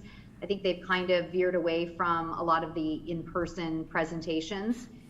Blessed Trinity a year ago onboarded a mental health council position, which I thought was quite innovative, and they have been able to take on some mental health projects, and we work with them on developing those initiatives in the schools, and I would love to see that kind of become something that happens right across the board. That'd be great. Thanks again for everything.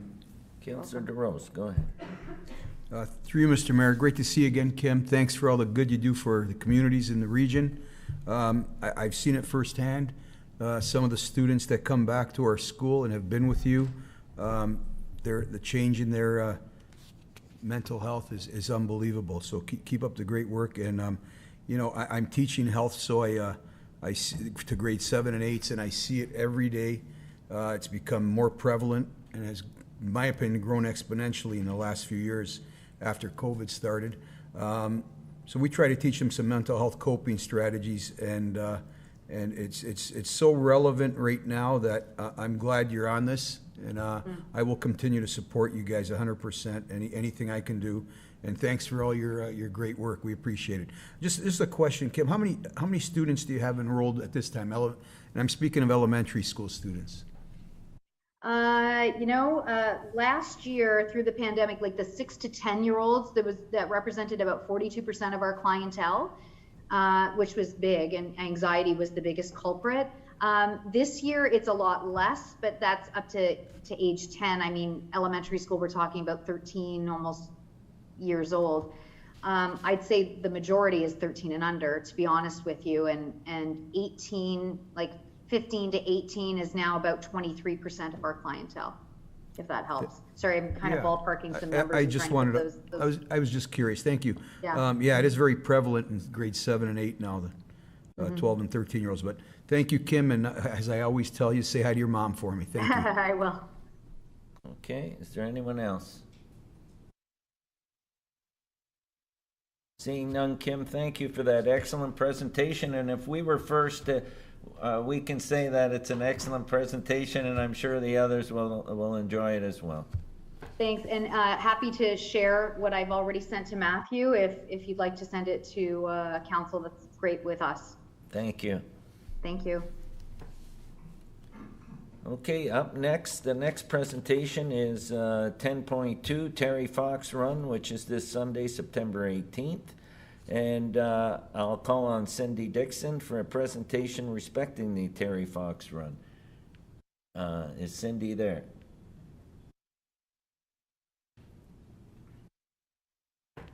I am. I'm just trying to get my video working for some reason. Can you hear me? We can hear you, but we can't see you. Oh, okay. Start my video here. I see. Okay, here we go. I just want, Hello, everybody. Before you start, Cindy, I just want to say I didn't mention it in my mayor's remarks because I didn't want to take away your thunder. But I wondered about that. But this is another event that's. Look at the shirts this year. There you go. This is another event that's going to be in Thorold this weekend. So, anyways. These shirts are amazing this year. So, wow. Okay. Well, thank you for having me again. I'm following in Mike Sharon's footsteps, and again, I have to say how honored I am that I am doing that for him. So thanks for giving me the time. Before I go on, let me just give the details. So the event is taking off at the Thorold Community Credit Union, corner of Sullivan Avenue and Front Street. Registration 9 a.m. Run will start promptly at 10 a.m. We'll have our usual fare, our Scottish pipers, followed by our fire truck, and back at the credit union for hot dogs and refreshments this year. Donations can be done online before, or you can bring your donations in and hand them in when you get there that day. Everyone is welcome, obviously. So I know you've already all heard all of this stuff before, but I can't help it. I just have to read out some facts about Terry. 18-year-old Terry Fox of Port Coquitlam, BC, never saw himself as a remarkable man. Granted, he displayed an unusual determination to achieve the goals that he set for himself, but his orbit was local: family, school, sports, and friends. But Terry's cancer diagnosis of osteogenic sarcoma just above the knee, the subsequent amputation of his leg, and experience in the children's cancer wards changed it all. A newly nurtured reservoir of compassion, combined with a fierce determination to bring an end to the suffering cancer causes, set Terry on a path that quite simply changed the world. Terry's personal experience and research led him to a simple conclusion: more money was needed for cancer research. And so, in the modest but most motivated style that he proved to be his trademark, Terry started training and planning for his cross-country run to raise funds for cancer research. He dipped his artificial leg in the ocean on April 12, 1980, and proceeded to unite Canadians in a way never before nor seen since. The only thing that could have stopped Terry from reaching the Pacific Ocean did. Cancer returned in his lungs, and he was forced to stop September 1st, 1980, after having run 5,703 kilometers. Before his death on June 28, 1981, Terry had achieved his once unimaginable goal of $1 for every Canadian.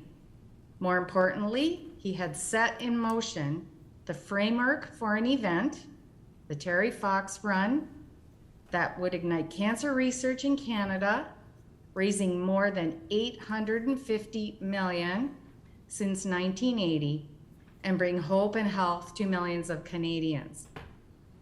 I know it has brought more than hope to our family, and I'm sure many of yours. We have survival rates greater than ever before, and less people having to say goodbye because of a cancer diagnosis. So this Sunday, September 18th, is Terry Fox Day across Canada and the world, actually. It is to celebrate this amazing human being for what he has done. He created this unprecedented movement that just keeps growing and growing. So please join us for the event. It is a great honor to experience it, to actually participate, not just donate. Bring your families, your mothers, your fathers, your dogs, whatever. Come mingle beforehand and see the spirit that Terry has inspired. Now, I just want to do just a few quotes from Terry himself, because they mean a lot.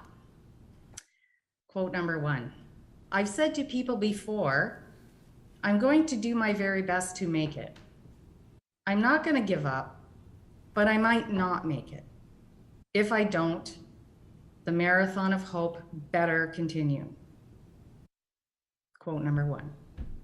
Number 2, there can be no reason for me to stop. No matter what pain I suffer, it is nothing compared to the pain of those who have cancer, of those who endure treatment. I got satisfaction out of doing things that were difficult. It was an incredible feeling. The pain was there, but the pain didn't matter. It took cancer to realize that being self-centered is not the way to live. The answer is to try and help others. They seem to forget what I'm doing this for. They think I'm running across Canada on some kind of ego trip. It is a personal challenge, but I'm trying to raise as much money as I can for a very important cause. I need their support. I set daily goals for myself, and it's really important that I achieve them. I need to have a daily sense of accomplishment. I know if I fall short of those goals, that I will never finish. That's just a few. So I know that these words really touched me. And he said, I'm not doing it to become rich and famous. But in the end, he said, I'm not a dreamer. And I'm not saying this will initiate any kind of definitive answer or cure to cancer. But I believe in miracles. I have to. So with all that in mind, I hope that everybody can come out. Thank you very much if you've already donated from the bottom of our hearts, and it's truly appreciated. See you Sunday. Thank you so much, Cindy, and thank you You're for your welcome. presentation. Is there anyone that, go ahead, Councillor DeRose. Through you, Mr. Mayor. Cindy, thank you so much for taking the torch over from Mike Sharon and just doing a remarkable job. I'll be there with the kids 100% Sunday, and I'm trying to get some teachers at our school at Clancy now that we've got a lot of kids there to support. And we have our run next Friday, the 23rd. It's, I think, the 21st year that I'm running it there. And, you know, we're just asking for a toonie from each kid. And thanks for all you're doing. We'll see you on Sunday. Thank you. Anyone My else? pleasure. Okay. Seeing none, once again, Cindy, thank you, and we'll see you on Sunday. And Okay.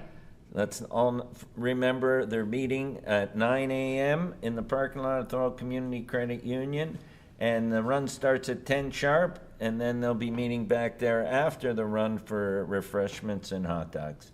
So thank you very much, Cindy. Thank you. Have a good night. Okay, we move on to motion to receive and file minutes or adopt recommendations of council, committees, and boards. I have a mover, Councillor Kenny, and a seconder, Councillor Sentence. And there's 12.1, 12.11, 12.12, 12.13, 12.14, 12.15, 12.16, 12.17, 12.18, and 12.19. Any discussion on any of these minutes? Seeing none, all those in favor? Opposed? That is carried. Statements next. And now we'll move on to statement by councillors, and up first I have Councillor Decker. Go ahead, Councillor Decker. Thank you, Mr. Mayor, through you. That staff be directed to provide a report respecting options for parking during the day for Royal Canadian Legion stewards at Lot 4A, including recommendations addressing options such as a yearly parking pass or a designated parking space for steward-only use. Thank you. Do you have a seconder for that? I got Councillor Sentence. Okay. Is there any discussion regarding that? Seeing none, all those in favor? All those in favor? Opposed? That is carried. Point of order. Did we miss the 11.1? No, this come up different. Through the mayor, just because we have some delegations on some of those motions, we're going to hear the delegation first and then the motion. So we'll have a delegation on your motion, Councillor Kenny, followed by your motion. Yeah. Thank you. Up next, I have Councillor Neal. Councillor Neal, your first statement. Thank you very much, Mr. Mayor. Niagara Regional writing changes, and I believe I'm on later on, but That's a notice of motion. yeah. So my number one is that staff be directed to provide a report respecting the adoption of a new charge for developers. St. Catharines has already done this, and they have a whole list of new charges for developers to help build complete communities. And so I would like to send this to staff for a report back regarding putting this in motion. Okay, I see it up there. Do you have a seconder for that? Councillor DeRose. Okay. Is there any discussion regarding this, asking for a staff report back? Go ahead, Councillor DeRose. Through you, Mr. Mayor, I like Councillor Neal's pursuit of this. It's just the only thing that I would try to figure out is I don't think there's many developments of this nature, and so I'm just wondering if it could be reduced in the expectation of the size of it. I don't know if Councillor Neal would want to add that in. I don't know. It just seems like, you know, if you think about it, how many new developments in Thorold are going to be 5 stories or more? Maria, did you want to comment on this, please? Sure, certainly, Mr. Mayor. This is it's a legislated item. It's called the Community Benefit Charge. It is only applicable to developments that are 5 stories or greater, with 10 units or greater. We have had this on the radar for a number of years.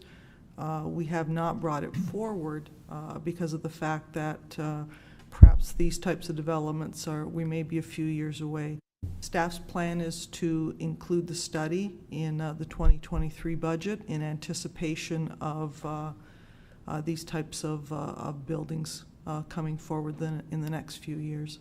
Thank you. So the reasoning is regarding that because that's the legislation. Thank you. Is that, to the CFO, is that provincially? Is that provincial? Through you, Mr. Mayor, yes, it is. Okay. Yes, and to change something like that to reduce the scope of it, is that just a matter of lobbying your MPPs and the province? Through you, Mr. Mayor, yes. If council has some concern about the legislation, the only way to get it changed is to... I just think because in our community, I could see if you're in Toronto, it would be a great thing to have. But I don't see many of these buildings being put up in Thorold. But thank you. I like Councillor Neal's initiative, though. Okay. Anyone else? Like that. Go ahead, Councillor Neal.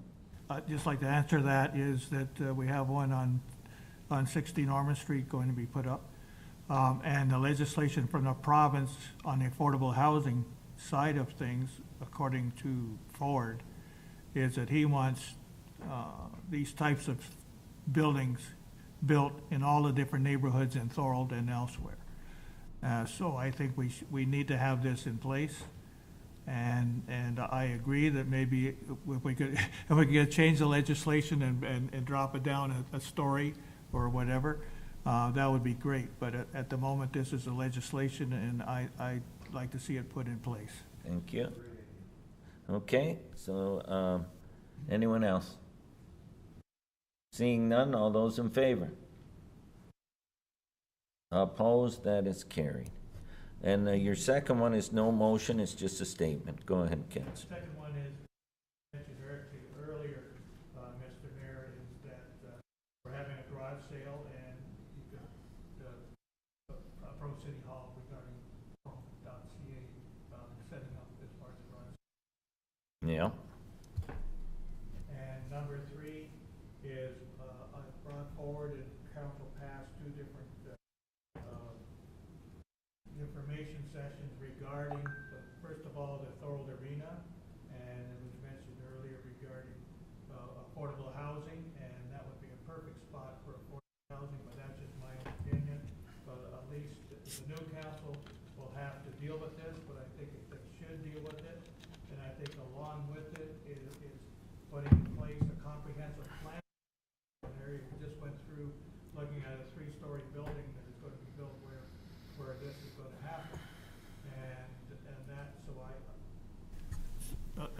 excuse me, happen, so I believe that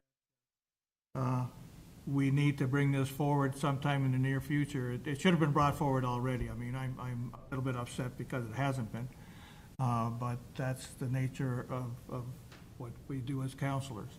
So I would like the new council to take a look at this and maybe bring this back forward, and I leave it in their hands, and I know there's a few of you around that will get back on again, and I hope that you will bring this forward in the new council term. Thank you. Okay. Next, I have, what? Go ahead. Mr. Mayor, we're not voting on that, or he's just making Well, a he statement? said for new council. Do you want to bring a motion forward? A new motion to make sure that this does happen, that both the old arena be looked at on what should be there. Okay, wait. I want to get it back, and then you're going to, this is your motion, okay? And do I have a seconder?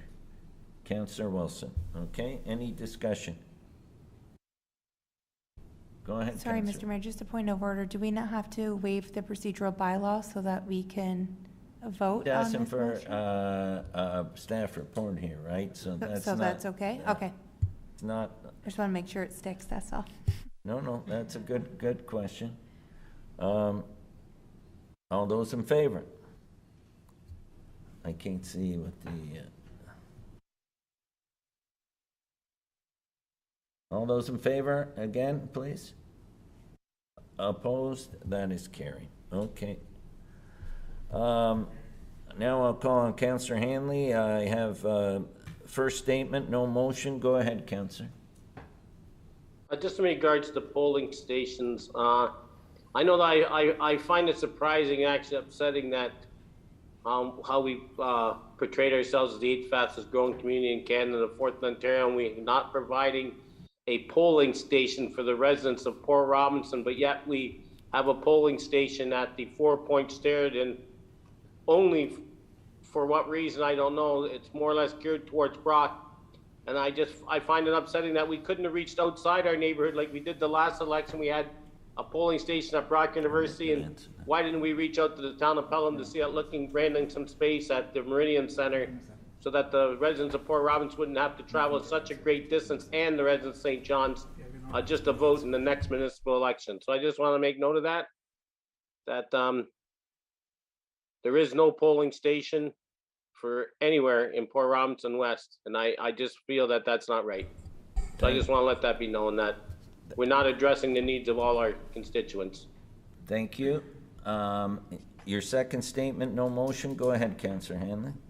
And just in regards to the Canada Games, I see I received some emails, and it looks like the Canada Games facility will cost the taxpayers approximately $865,000 this year. And I just wanted to make note of that it seems to me that we're over budget and what we had already projected for 2022, and only going to look to be worse in the future. Okay, Councillor, but I think there was another email that went out after that one. Your third statement? I don't believe that one was forwarded to me. And the third one was just in the Canada Games itself. And that is that, I don't believe it was very well advertised and that stuff. I know I had a lot of complaints from the citizens that they weren't really well informed as to which events were taking place, where, time frames. Throughout the city, there was really no literature. There was no pamphlets, no posters, whatever. I didn't see any in that stuff supporting the Canada Games and giving the taxpayers direction as to what made had. And I know that on August 9th, we had a function at the Balconies Park, and I was unfortunate not to be able there, but I was surprised that Thorold had a Canada Games participant in 1991 that won a bronze medal. And he was a 2-time national champion in racquetball, and he was surprised that he hadn't been invited to the event. So I just want to let that be known too, that the communications I felt with the Canada Games wasn't really sufficient for the amount of monies and the effort that the city put into it. Thank you. Now, Councillor Sentence. I'll call on Councillor Sentence for his statement. Go ahead, Councillor. Thank you. You bring him up, Matthew? Thank you. Yeah, so my first one is that staff be directed to provide a report respecting a traffic calming measures for a long-term solution to issues experienced at Richmond Street and Park Lane, and that this address a temporary solution of having a crossing guard position placed at this intersection. Can I talk to this, Mr. Mayor? Yes, is this a motion? So I need a seconder. I have Councillor Neal, and now you may speak to it. Go ahead. Yeah, we just had I live over in that area, and we've had a few people reach out to us lately about speeding going through there, and they're 100% correct. When that light at Collier and Richmond is green, they fly through there, especially if they're coming over the hump. And at the end of the day, parents all park over there to pick up their kids because there's nowhere else to park. I'm not blaming the parents. So visibility over there is poor, and you have speeding traffic. So that's why I'm bringing this forward. And if I know a traffic study will take a little bit of time, but I think a crossing guard would alleviate the problem until that's resolved. Thank you. Thank you, Councillor. And I go ahead, Councillor DeRose, then we'll go around. Everybody will have an opportunity to speak. Through you, Mr. Mayor, I'll support this 100%. I received some calls also, Councillor Sentence did, and I'm really surprised that I know, according to Jason, that we're short-staffed as far as crossing guards go, and they're difficult to find right now. I honestly think that maybe our remuneration of them, to keep them in line with the rest of the region, should be maybe the next term, the term of council can look at that. But also, I think we need to hire more. I know they're hard to find, but we have to search for them because I've noticed that now the Public Works has taken over, correct me if I'm wrong, has taken over the crossing guards. Public Works has, and because I see Public Works employees crossing the kids, and that's great, but it seems like a more expensive solution than trying to hire some new, fresh faces. But you definitely need one around Park Lane, and the reason is students that live east of Richmond Street School, they're not going to walk all the way back to the corner at Collier Road and then cross the street and then go. So they're not going to backtrack. So that what they're doing is they're turning right as soon as they get out of Richmond Street School. They're going east, and there's no crossing guard there. And I agree with Councillor Sentence. It would be a temporary solution, but I think, being on the road safety committees, I think this is a huge issue. And I know we're having trouble hiring them, but if we can figure out a strategy maybe to entice more people to become crossing guards, that would be great. Thank you, and I'll support this 100%. Thank you. Okay, go ahead, Councillor Wilson. Thank you, Mr. Mayor. If I can just add a comment to that, I'm definitely in support of that. That Collier Road and Richmond Street cross is a nightmare in the morning. I don't know if anybody's actually gone there. My kids go to that school, so even on the first day of school. But from the calming perspective, I always look at that and think that we should implement what's done in Toronto, because the crossing guards nearly get run over because people are coming from that subdivision, traveling east on Richmond, are trying to make a right onto Collier to get on the highway. And it is a nightmare. Hardly any cars get through because then they're crossing all these kids. But if they had an all-way stop and then they crossed all the kids at once where everybody stopped, right? And then you let the cars go. And maybe that's a traffic light thing as well. But I really think we should start looking at that because it provides a lot more safety for pedestrians. And in the morning at that corner, I think it would be a massive help, not just to let the traffic get through and then a bunch of kids all at once, I think. I don't know if that's something the committee can look at or staff can look at, or if that's regional, because that's a regional road, but... Well, we've addressed it. Tim and I are working at the region because that is a regional road on Collier Road, and we're trying to get that implemented into the red light camera safety zone.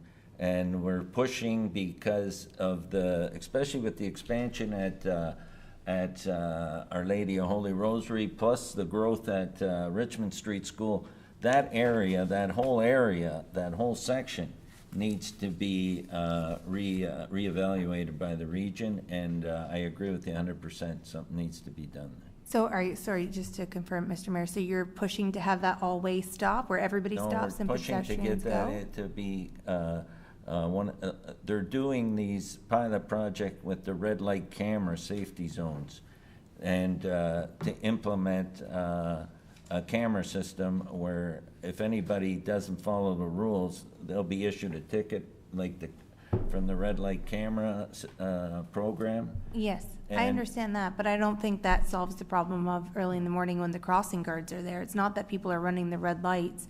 It's that these cars are getting, one car or two cars are getting through in an entire light because the crossing guards are letting children cross, which they're supposed to do. But if it actually changed the way the lighting system worked in the morning, would make more sense. It'd be safer for pedestrians, it'd be more timely for the cars. It's the process of what happens because of all that additional traffic there, not so much the red lights. So we can. That's what I would like to see. So Jeff, we can approach the region to do a safety study in that area and work with us on that? Through you, Mr. Mayor, yeah, I think we should look at all the crossing locations on Richmond and see how they're operating or not working and make adjustments to signal timing and that type of thing to see if there's some way to optimize it. Okay, thank you. Thank you. Good point, well taken. Go ahead, Councillor Kenny. Excuse me. I'm pretty sure what Councillor Wilson is talking about in St. Catharines at Geneva and St. Paul. What they have is all red lights, and they have an all walk for 30 seconds. And then nobody can walk for maybe 2 minutes, and all the lights are green, so that they don't even have crossing guards there. But the crossing guards don't. Every time the light turns green, maybe they should be directed not to let the cars go one time, and just verbally tell them, let the cars go one time and wait maybe every second light, take the kids across. Because right now, they're taking the kids across every time the light changes, and 2 cars are going, and people are getting upset, honking their horns. Okay, so I don't disagree, but we're getting off topic here because we're talking about Parkdale, and now we're on to another topic, so we need to get focused back. I'm talking about Richmond Street School. I know, but the motion is relating to Parkdale, okay, so. It's Richmond Street School at Park Lane. No, Councillor Sentence, it's on Park Lane in Richmond, okay, so. The other issue, we've already addressed that it's going to get looked into, but they're 2 separate items, but it's very important as well. But the motion is relating to Park Lane in Richmond, okay? So let's get back on track to what the motion is. Any further discussion? Go ahead, Councillor Hanley. I agree with Councillor Sentence. I believe that maybe we should just put a notice of motion forward and direct staff to install a 3-way stop at Park Lane, because I think the issue relates to, at one time, the crosswalk was directly across from the entrance to Richmond Street School, halfway between Park Lane, halfway between Collier Road. Some of you may not remember, but that was actually where they had the kids crossing the road. When they instilled the stoplights, they moved it up to Collier Road and Richmond Street. So myself personally, I think we don't need a traffic study report. We know everybody's speeding down that road. We pass a motion to install a 3-way stop sign on K Avenue and install a crossing guard there also. Park Lane. I think it's one area in Thorold where we need 2 crossing guards, definitely. That's my thought on it. But I agree with Councillor Senton's motion, and I just believe we should just put a notice of motion forward, and at the next meeting, direct staff to install a 3-way stop sign. Okay, thank you. Councillor Longo. Thank you, Mr. Mayor. I'm not confused here, but this isn't a motion, this is a statement, right? So I guess my question is, in this statement by Councillor Sentence, which I support, are we just looking for a report to come back and it'll address all the issues we're talking about tonight? And are we asking for the report to include the potential new crossing guard and the financial implications? Is that what we're looking for? And I'll ask Councillor Sentence to answer that because it's his motion. Go ahead. What I was looking for was to have staff look into the traffic calming items that could be put there permanently. And I was asking for a crossing guard immediately. And I was going to ask this through, if we have to put it in notice of motion, I'll ask Matthew and to waive the procedures later, but that's what I would like to see now because it's a problem right now. So doing a traffic study would take a long time, and I want to give staff the opportunity to figure out the right solution. But I would like to see a crossing guard there now. Thank you. Thank you. I appreciate that, Councillor Sentence. But in a statement by councillors, we can't really talk to staff about this because we've been directed not to. So I really can't ask about the financial implications, which there are. So obviously everybody wants the streets to be safe, but we need to come up with a way to do this. And that's in the form of a motion, that's probably what needs to be done later in the meeting. Yes. I can't vote. Oh, I agree. To put a crossing guard here without understanding the financial implications. And that was going to be my question, was to go into notice of motion. Staff said later. Waive the procedure. And waive the procedures. That is what we're going to do, Councillor Longo. Okay. Sorry, I should have clarified that earlier, but that was my intent. Thank you. So, we'll deal with the whole motion there? Okay. We'll deal with it later, Councillor Longo, as a notice of motion, if Council's willing to waive the procedural bylaw. Sorry, through the mayor, I think Councillor Sentence still would like this to go through in terms of traffic calming for permanent solutions, as well as to address anything. So a future report could address what temporary measures were also put in place. However, the councillor is looking at putting a notice of motion that we could vote on tonight later in the meeting as well. So both items would be dealt with. Okay. Yes, exactly what we thought. Yeah. Thank you. Okay, Councillor DeRose, your first statement, no motion, go ahead. Through you, Mr. Mayor. I just... Sorry, through the mayor, we just need to vote on that. Oh, the first part of his motion? That's right. Okay, so we had a mover and a seconder? Correct. Okay, is there any further discussion on the first part of the motion, not the part about the crossing guard? Okay? All those in favor? Opposed? That is carried. What's that? But he's going to do that under notice. Oh, I didn't see it. Sorry. Go ahead. Yeah, thank you, Mr. Mayor. Through you, it's been addressed with the splash pads being left open throughout the city. So I had a good talk with staff, and they were fantastic. Thank you very much for keeping them open, and I think everybody will be happy. I would say in the future, we should just leave them open, and if the weather turns bad, then we close them. But because we seem to go through this every year. But thank you very much. So as far so staff's keeping the to the 25th. 25th? Yeah. Okay, which is Sunday, Sunday, September 25th. Okay. Thank you. Okay, up next, Councillor DeRose. Go ahead. Through you, Mr. Mayor. I just wanted to bring forward just a comment about there's many things. I'm sure there's other councillors that there's just a lot of outstanding reports. I understand we're understaffed. Staff is working diligently, so I'm not saying they're not, but there's some things that I brought forward, and I would have liked to have addressed them before, but now it's like you don't want to rush staff either, because then they're not going to do make proper decisions. But I'll give you an example. Like, I've been waiting for months for a bed and breakfast bylaw in residential areas. The hiring of a procurement officer, or looking at it and presenting it to council. A cap on the number of bedrooms in a residential household.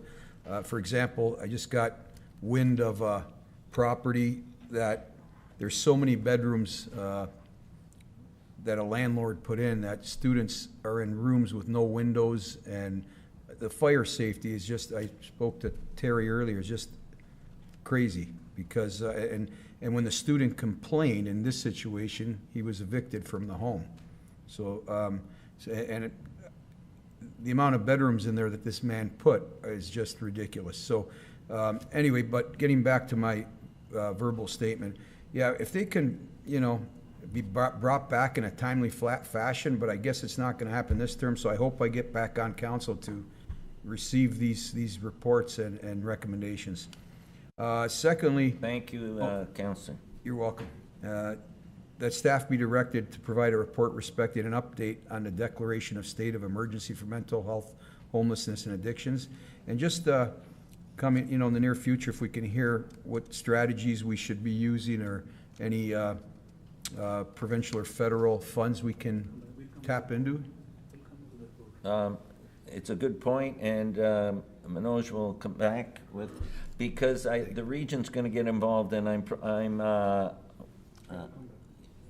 services at the region are going to either, I'm hoping, I don't know if we can get them here, but if we don't get them here, we'll get a memo from them, okay? A follow-up from their side, Councillor. Yeah, I appreciate it. I just didn't want it to get put on the back burner. Thank you. No, absolutely. Thank you, Manoj. And thirdly, that staff be directed to provide an update on the Port Robinson Eco Park project, including information respecting A, whether the federal funding application has been approved, B, the current consultant study completion, and C, the completion and placement timeline projections for phase 1, and whether it will be meeting the deadline of April 30th, 2023.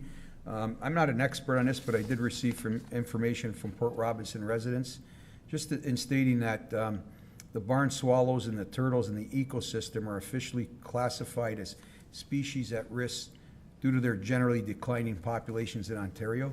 Therefore, items in phase 1 should be in place by the deadline of April 30th, 2023, because they need 1 full year prior to being able to undertake any bridge rebuilding activities in order to provide an alternative to the removal of their current nesting sites on the underside of the bridge during its reconstruction.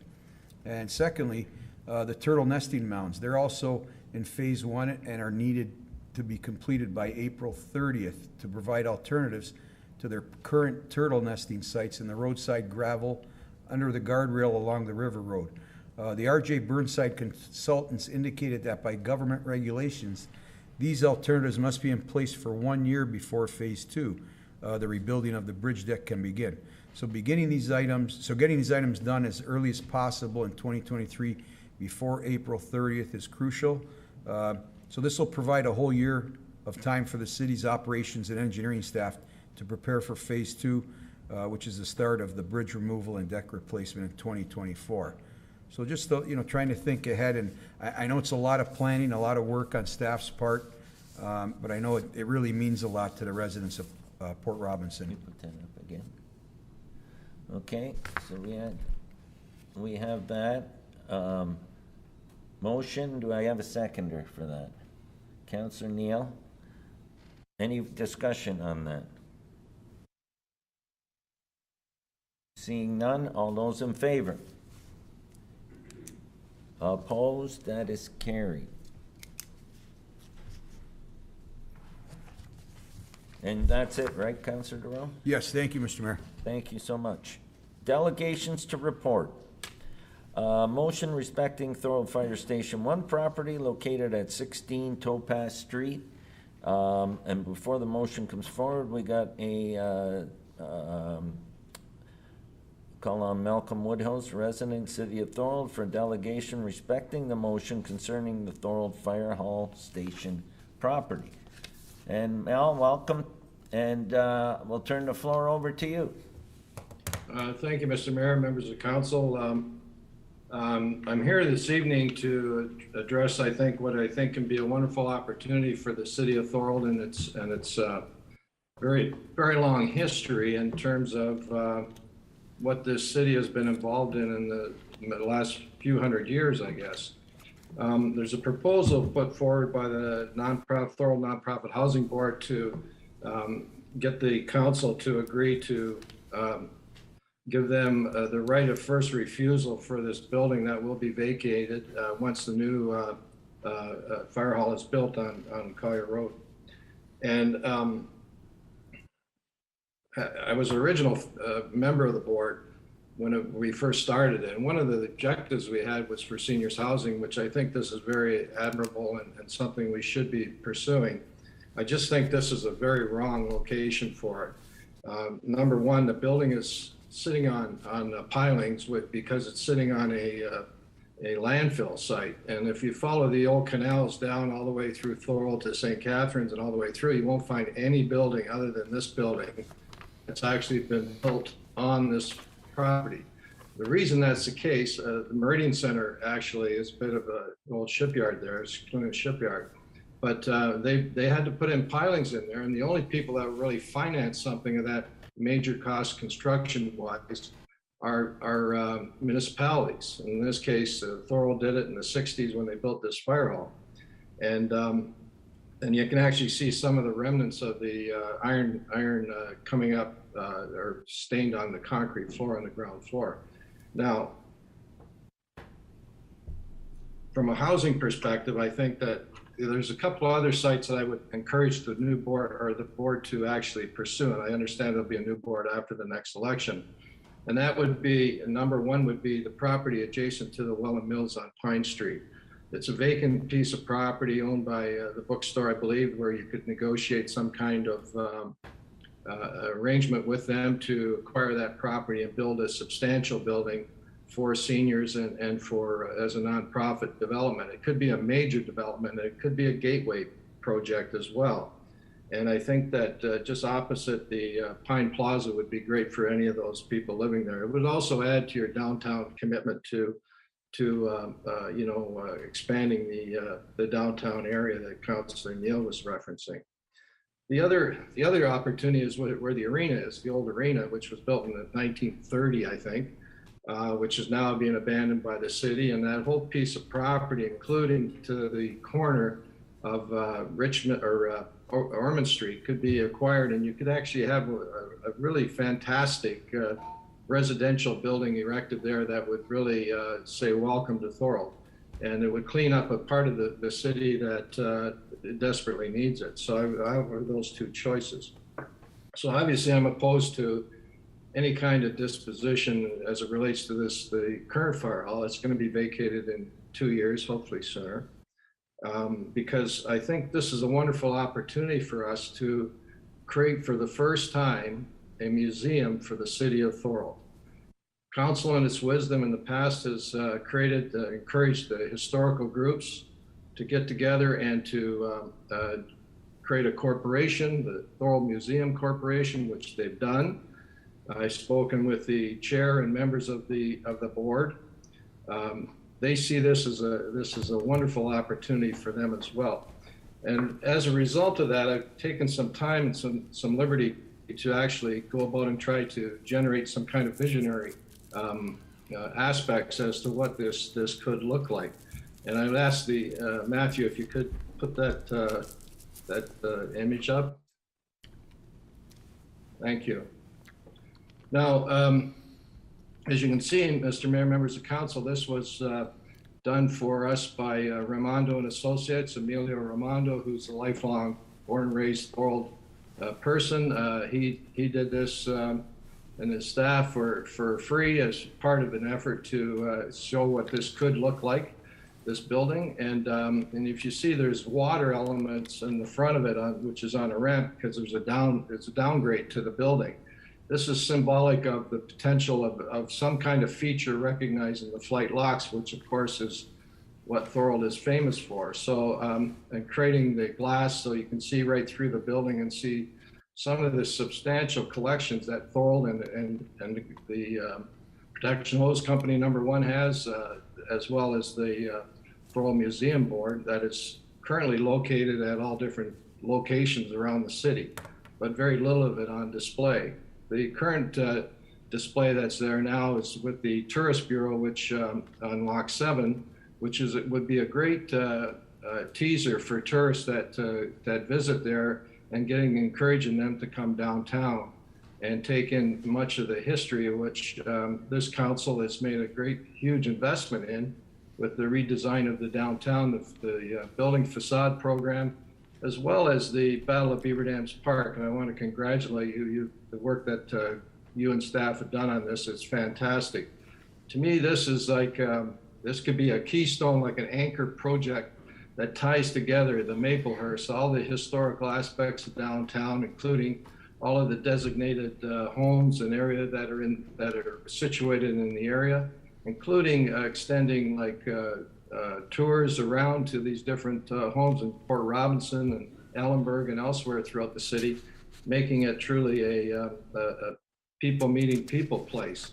Now, specifically to the building itself, because it's a public building and it's going to be designed, or it's going to be used as just a presentation building, You're not going to have people living in there, which you have now with the firefighters. And you're not going to have huge, heavy trucks that are loaded on the base of this ground floor. So structurally, that won't be an issue. It'll be actually eliminated and made better. The challenge is going to be, access to the second floor, hopefully an elevator, which at the rear of the building, there's a shaft that was originally there. It's still there, but it's cut off as a building. Can easily be modified to facilitate and access handicap accessible access to the rear of the building. And at the same time, give the opportunity for the Thorold Museum Board to go out and raise funds and also get the collection that people have in their basements and they don't know what to do with them. Thorold had just a brief story, and I may go over my 10-minute allocation, Mr. Mayor, so I hope council gives me a little bit of leeway on this. The Protection Hose Company #1, which I was a member of and a life member and also a honorary member of their foundation, had a hose museum that was on loan to the Niagara Falls Museum, the one that was on River Road, for almost 80 years.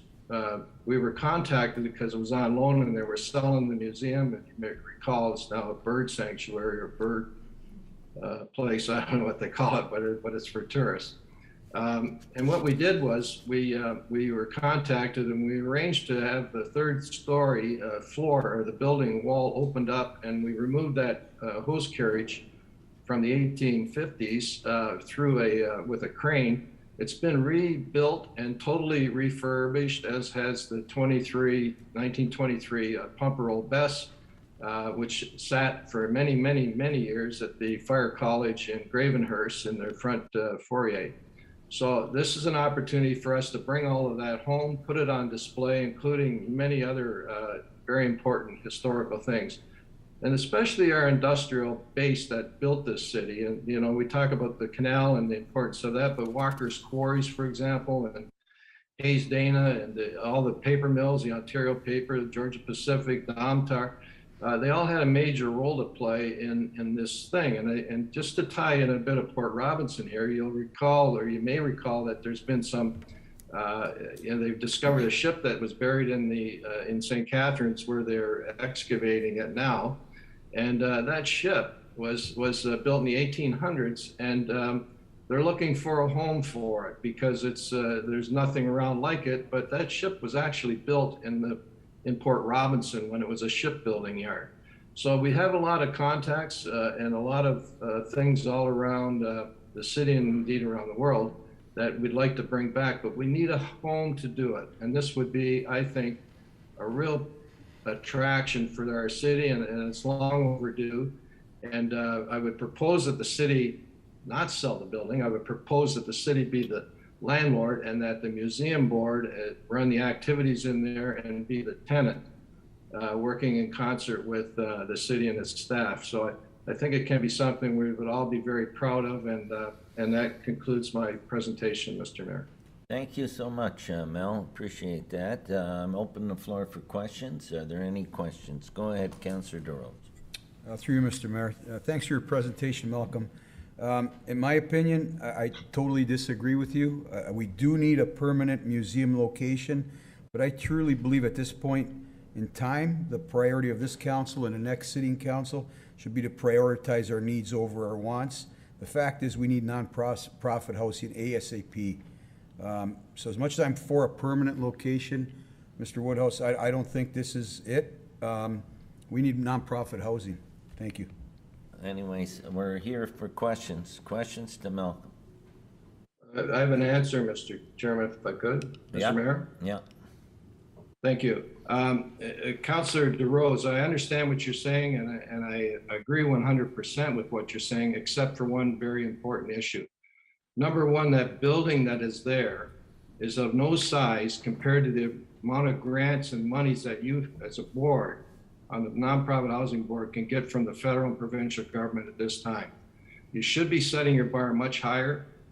You should be looking for locations that you can build something very substantial. And with all the respect in the world, to build something on a landfill, you will not get financing or mortgage money from the CHMC to build anything on that site. It's just not in the cards. So I advise you of that. You can spend a lot of time spinning your wheels on it, but there's other property sites that are much more attractive and can be far more beneficial to the city in the short term as well as the long term.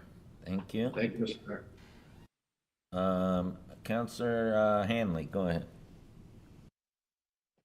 Thanks, Mel, for the presentation. Mel, will you be looking for a motion tonight from council to give direction to staff and towards your proposal here this evening? Yes, if that's possible, Councillor Hanley. And the reason is that wait, Mel, there's already a motion that you're speaking to the existing motion, so there will be a motion on the floor after the presentation. And we can deal with that motion first, and then I may be able to put a motion following that, seeing how we follow through. I'll leave it with the clerk, but we're dealing with the motion, and that's what the presentation here is to speak about. Okay? Okay, thank you. Councillor Longo, you had your hand up? Yes, thank you, Mr. Mayor. Through you to Mr. Woodhouse. I just wanted to thank him for the presentation. It's really good to hear different perspectives and different ideas. And I do agree with a lot of things he said there. So again, just appreciate you taking the time out and coming to talk to us and to giving that perspective. Thank you. Councillor Neal. Thank you, Mr. Mayor. And thank Mel for his presentation tonight and history. If we don't have the history and we don't show our history, then what are we doing here? I disagree with Councillor DeRose and what he stated. I believe in that, and whether we should make a decision tonight, I'm not sure, because there's another presentation that will be brought forward in a few minutes. But that building is a wonderful building for a certain purpose. And affordable housing, when I first started this term on council, I was almost the only one that was talking about affordable housing, and not just from the nonprofit. Is there questions to the presenter here? Yeah. That's what we're here for. Because the motion isn't on the floor yet. We're just dealing with questions to the presenter right now. Okay. Well, okay, go ahead. Okay. I don't want to cut you off, but that's what we're here for. It's questions to the presenter. Are there any questions to the presenter? Okay, seeing none. Mel, thank you very much for coming to council and bringing up all those points. And it was a good education for a lot of us. So thank you so much. Thank you, Mr. Mayor. Okay. So now we'll bring a motion for council support. It's Thorold Fire Station 1 property, 16 Topaz Street. I'll call on Councillor Kenny for your motion. Do you have a seconder? Councillor Sentence. Okay, go ahead, Councillor Kenny. Whereas it is desirable to facilitate supports for senior residents to remain in their homes as they age, whereas the City of Thorold senior citizens are in need of more housing solutions geared to senior living with local services, whereas Thorold nonprofit will be looking for appropriate locations for new senior housing developments, and whereas the municipal nonprofit corporation approved a motion respecting the request to be offered a first right of refusal for the land at the fire hall that is currently situated for the fully appraised value as listed at the time of sale. Therefore, be it resolved that the Council of Corporation of the City of Thorold enact as follows: that the Thorold Municipal Nonprofit Housing be offered the first right of refusal for the purchase of the fire hall property located on Topaz Street. Can I speak on the motion? Absolutely, Ken. It's very important that everybody understands that I'm only, the board put the motion, Ed Pizzo Sr. and Don Doby. They're only looking for the first right of refusal on the land. It's been mentioned by numerous people, you might not be able to build on it, and that's fine. They would be, the board as they sit now would be willing to look into the costs, could be looking down the road at building a hybrid building with some of the things that Mr. Woodhouse just presented. But we all know that we need senior housing in Thorold. I spoke with some last week, the Solveys. They lived in Thorold. He was almost crying. He had to leave the city. He's almost 90 years old. He said, "John, I've lived here all my life. I don't want to leave." Councillor Longo's parents had to leave. There's many people that had to leave the city. A lot of them didn't want to leave the city. We have to build more seniors' housings. I can tell you the board is, tomorrow we have a meeting at 5:15, and it looks like 5 Baker Street is going to get approved. Don't want to speak too far out of turn, but it looks like we have the foundation permit, and finally, it looks like it's going to start. But this is long overdue. I've heard that some people might want to try and put a deferral motion on council tonight. I urge you not to. Okay? We have to move on. We have to promise seniors they have places to live when they get older. As far as one of the things Mr. Woodhouse mentions, that it might be too small. Well, we built 15 units on Cleveland Street. Now, we, Thorold Nonprofit, built it. Okay? It doesn't have to be a 60-unit built. So many things can be looked at. The federal government just came out with $2 billion in funding. So I urge that we address this tonight. I'm going to ask for a recorded vote, and I'd like to do it tonight without a deferral motion on the floor. Thank you. Thank you. Go ahead, Councillor Wilson. Thank you, Mr. Mayor. Just a comment. I am going to support Councillor Kenny's motion. It's very important. It's housing for seniors, and I totally agree with what he's saying. I don't want to carry on because I know everybody's getting tired, but it's absolutely important. And if that doesn't work, and if that isn't an avenue we can go down, then we can always look at what Mr. Woodhouse was suggesting after that. But first and foremost, I think it's important we look at housing for seniors, or affordable housing, so that our residents can stay here in Thorold if hopefully they want to, right? So I'm in support. Councillor Decker.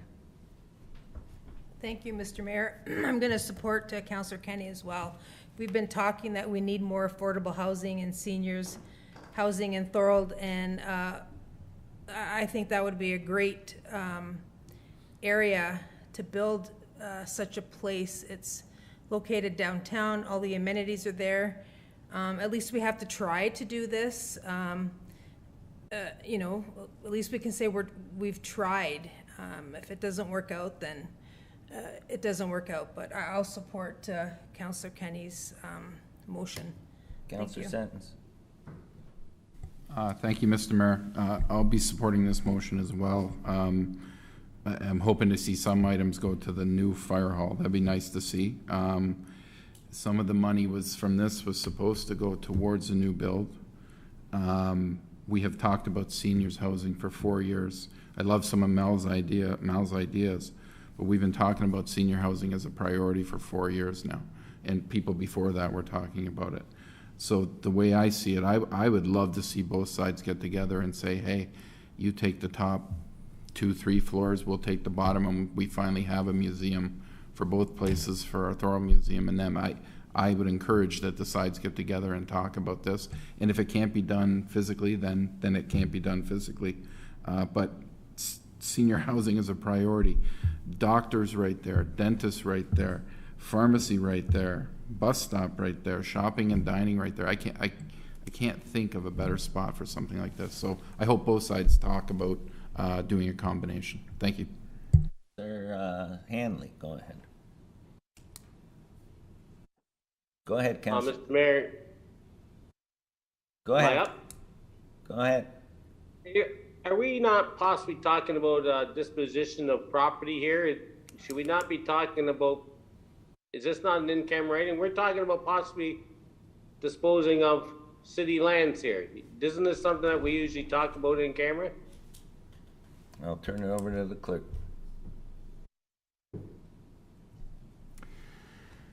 Through the mayor, without the ability to provide legal advice, going forward with this, I would certainly recommend that before council make any decisions along the lines that it is going tonight, that they do obtain legal advice, both in line of our policy and what is acceptable.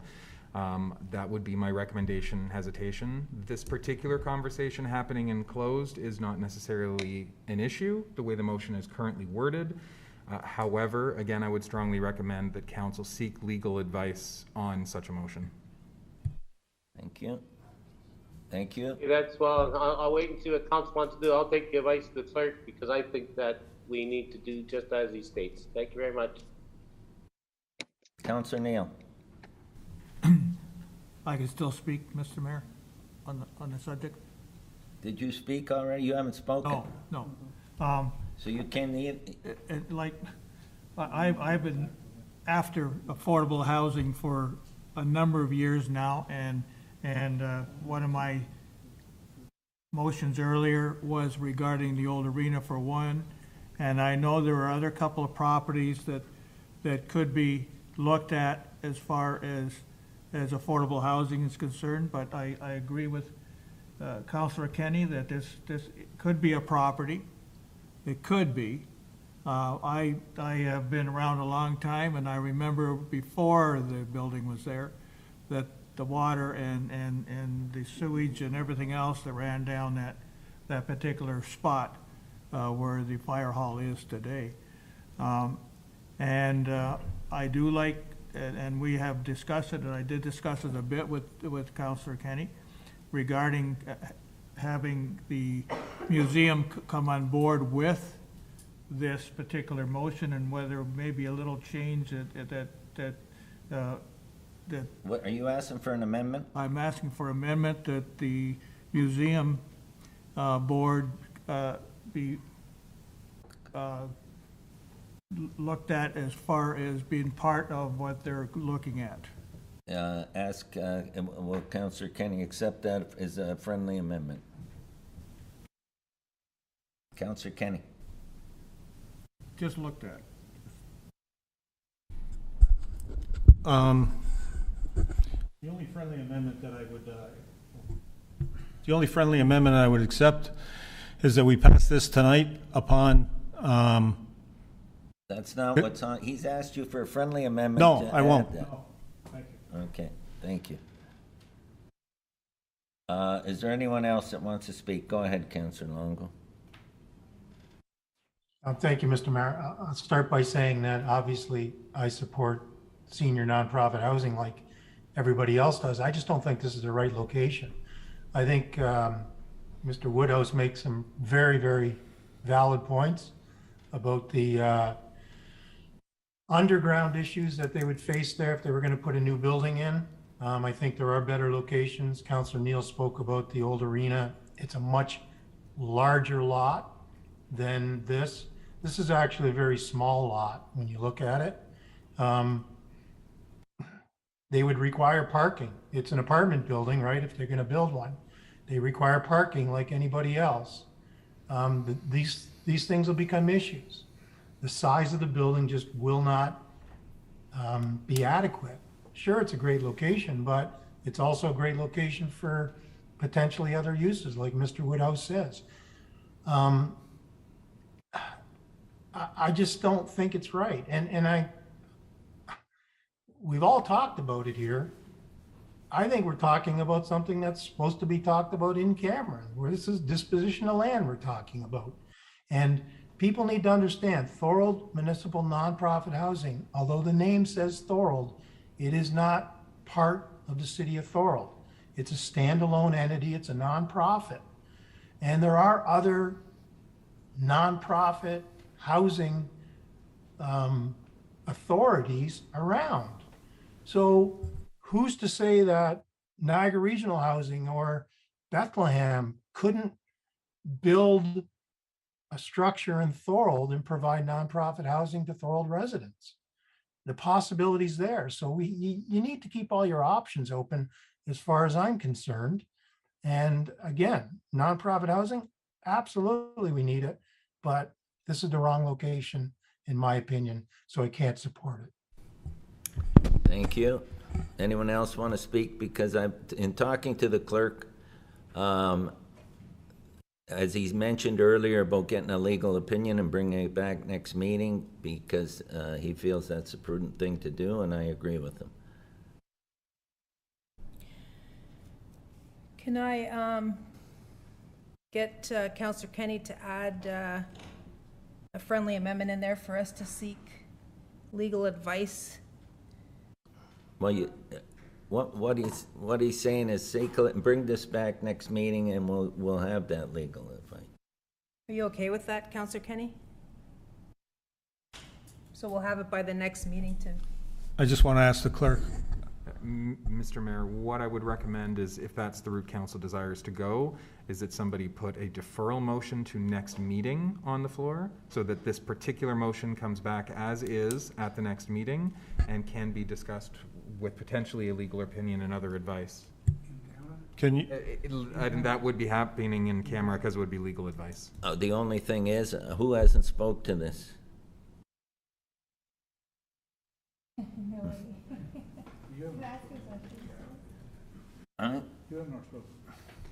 Yeah, you haven't spoke, Mr. Mayor. Yeah, can I, one sec. The easiest thing would be for the person put the motion on the floor to agree to that, correct? I might, if I get to ask a question first. You will as soon as the clerk responds. So to that point, certainly the mover of the motion could withdraw the motion, and your notice of motion is good for 3 meetings. So you could yourself just bring the motion back at the next meeting. But we need action taken in the meantime. You could follow that up with a motion directing staff to seek legal advice on the matter. Okay, I'll ask you a question. I will defer it to the next meeting. If I get, are we going to get a 100% guarantee it's going to be voted on and not pushed back with some other? We're going to get legal advice. We're going to have the opinion next meeting, and we're going to vote on it next meeting. Is that correct? Because if it's not correct, then I'm not going to defer it. Through the mayor, that's correct. It would be at the next meeting for consideration. It would be consideration in camera, though, based on the legal advice. That's fine. Okay, so that's where we're at. Do we need to add that bit, though, about can we use?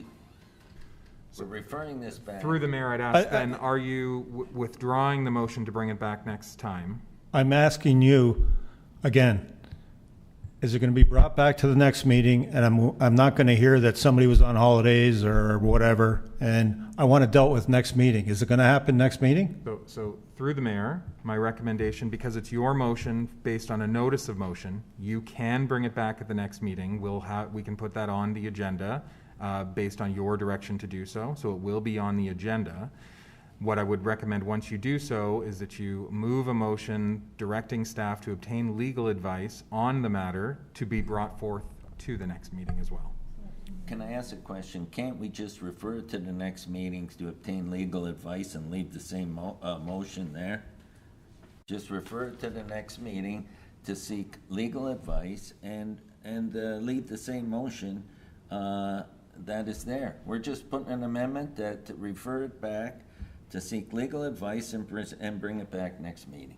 And the same motion stays there. It's, I think that's the prudent way to do it. Is that good? You good with that? We don't have the same thing that says someone who hasn't spoke on it, so we can speak multiple times. So technically, I think you could just have somebody defer it. Well, he's going to do it. He said he's fine with it. Okay, so we're going to refer to the next meeting and seek legal advice, and then it will come back, okay? Are you good with that, Councilor? I'm good with that. I'm going to request staff's help on this to make sure that all the ducks are in a row. Next council meeting is my last, and I want to make sure that it's voted on then. Well, first of all, if we ever need a special meeting, we still have the ability to call it, okay?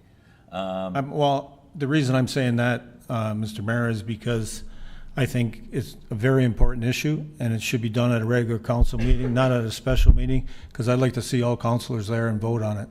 Sounds good. So is everybody in agreement? We have that the mover said that he'll refer it back for a legal opinion. It'll come back next meeting. Is everybody good with that? Do I need a seconder for that? Yes. I need a seconder, Councillor Wilson. Any further discussion on that? Go ahead, Councillor. Mr. I just had a quick question for Matthew. Sorry, Mr. Mayor, there's no discussion on no referral. referral. You're right, Okay. my mistake. Right. So, okay, all those in favor? Opposed? That is carried. Okay.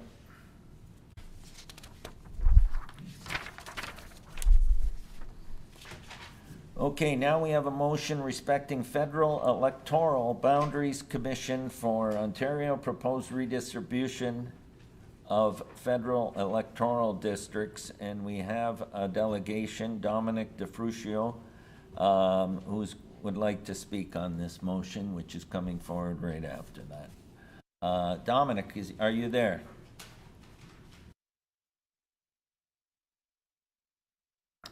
Welcome, Dominic, and introduce yourself to council, please. Thank you, Mr. Mayor. My name is Dominic DeFrucio. I am a concerned citizen about this particular matter. Thorold is my hometown. I grew up in Thorold, and I consider this to be a very, very important issue that faces our community. For almost 2 decades, the entire city of Thorold has been included in the Federal Electoral District of Niagara Centre, or its predecessors. However, 3 weeks ago, the Independent Boundaries Commission released its proposal for Ontario ridings, which would divide Thorold into 2. The southern part of Thorold would form part of the new riding of Niagara South, along with Welland, Port Colborne, and Fort Erie. The northern part of Thorold would join the new, redistributed riding of Niagara West. In my respectful opinion, Thorold should not be divided into 2 separate ridings. It should remain in its entirety in an electoral district along the Welland Canal. Mr. Mayor, members of council, thank you for this opportunity to speak on this important matter. My presentation this evening, of course, is on the impact of the Boundaries Commission proposal on the city of Thorold. This is a nonpartisan matter, independent from government, that affects how we as citizens, including the city of Thorold, are represented in Parliament. I decided to speak out on this matter because Thorold is my hometown and the community is very important to me. I am speaking in a personal capacity and views are my own. My presentation will be divided into 3 parts. I will first begin by describing the role of the Boundaries Commission. Next, I will set out the reasons why Thorold should remain a riding along the Welland Canal. I will then describe the impact on the greater Niagara community before concluding. To begin, the Boundaries Commission is responsible for proposing federal electoral districts. In undertaking this responsibility, it is required to consider riding populations. In fact, the Commission's proposal is very close to ensuring equal population across Niagara ridings. While this approach has merits, I would submit that the Commission should also take into consideration additional factors. In this regard, we need to look beyond the numbers. Historically, Thorold has always been grouped with other Welland Canal communities. In fact, this goes back to Confederation, and the Commission's proposal represents an exception to this past practice. Our city and the adjacent communities were established and grew thanks to the canal. On a personal note, my grandfather came to this community as a laborer to help build the canal. My father worked as a longshoreman for 40 years, loading and unloading ships on the canal. I spent my childhood watching the ships, and as an adult, I also visit the canal with my wife and daughter. The canal is important to our city, its identity, and to me personally. It is also important to adjacent communities. Geography also supports that Thorold should be included in a centrally located riding within the Niagara region. Thorold is the political center of Niagara and seat of regional government. While Thorold contains both a rural and an urban population, it cannot be ignored that close to 75% of residents live in urban and residential areas. In contrast, the geography of Niagara West is very different. It is a vast rural region with relatively low population density and large differences between communities that in fact would stretch beyond the Niagara region. The historical and geographic significance of the Welland Canal is also not shared by other communities of Niagara West. This brings me to the element of community. In 2012, the previous Boundaries Commission recognized, and I quote, that the cities of Port Colborne, Welland, and Thorold all had a community of interest linked to the Welland Canal, thus calling for an electoral district with a north-south axis. I agree. In addition to its historical significance, the Welland Canal remains of key economic importance to Thorold and the surrounding communities. An example of this significance is the recent initiative among the three cities and the Hamilton-Oshawa Port Authority to develop multimodal industrial hubs along the Welland Canal. Thorold is the 8th fastest growing city in Canada and 4th in Ontario.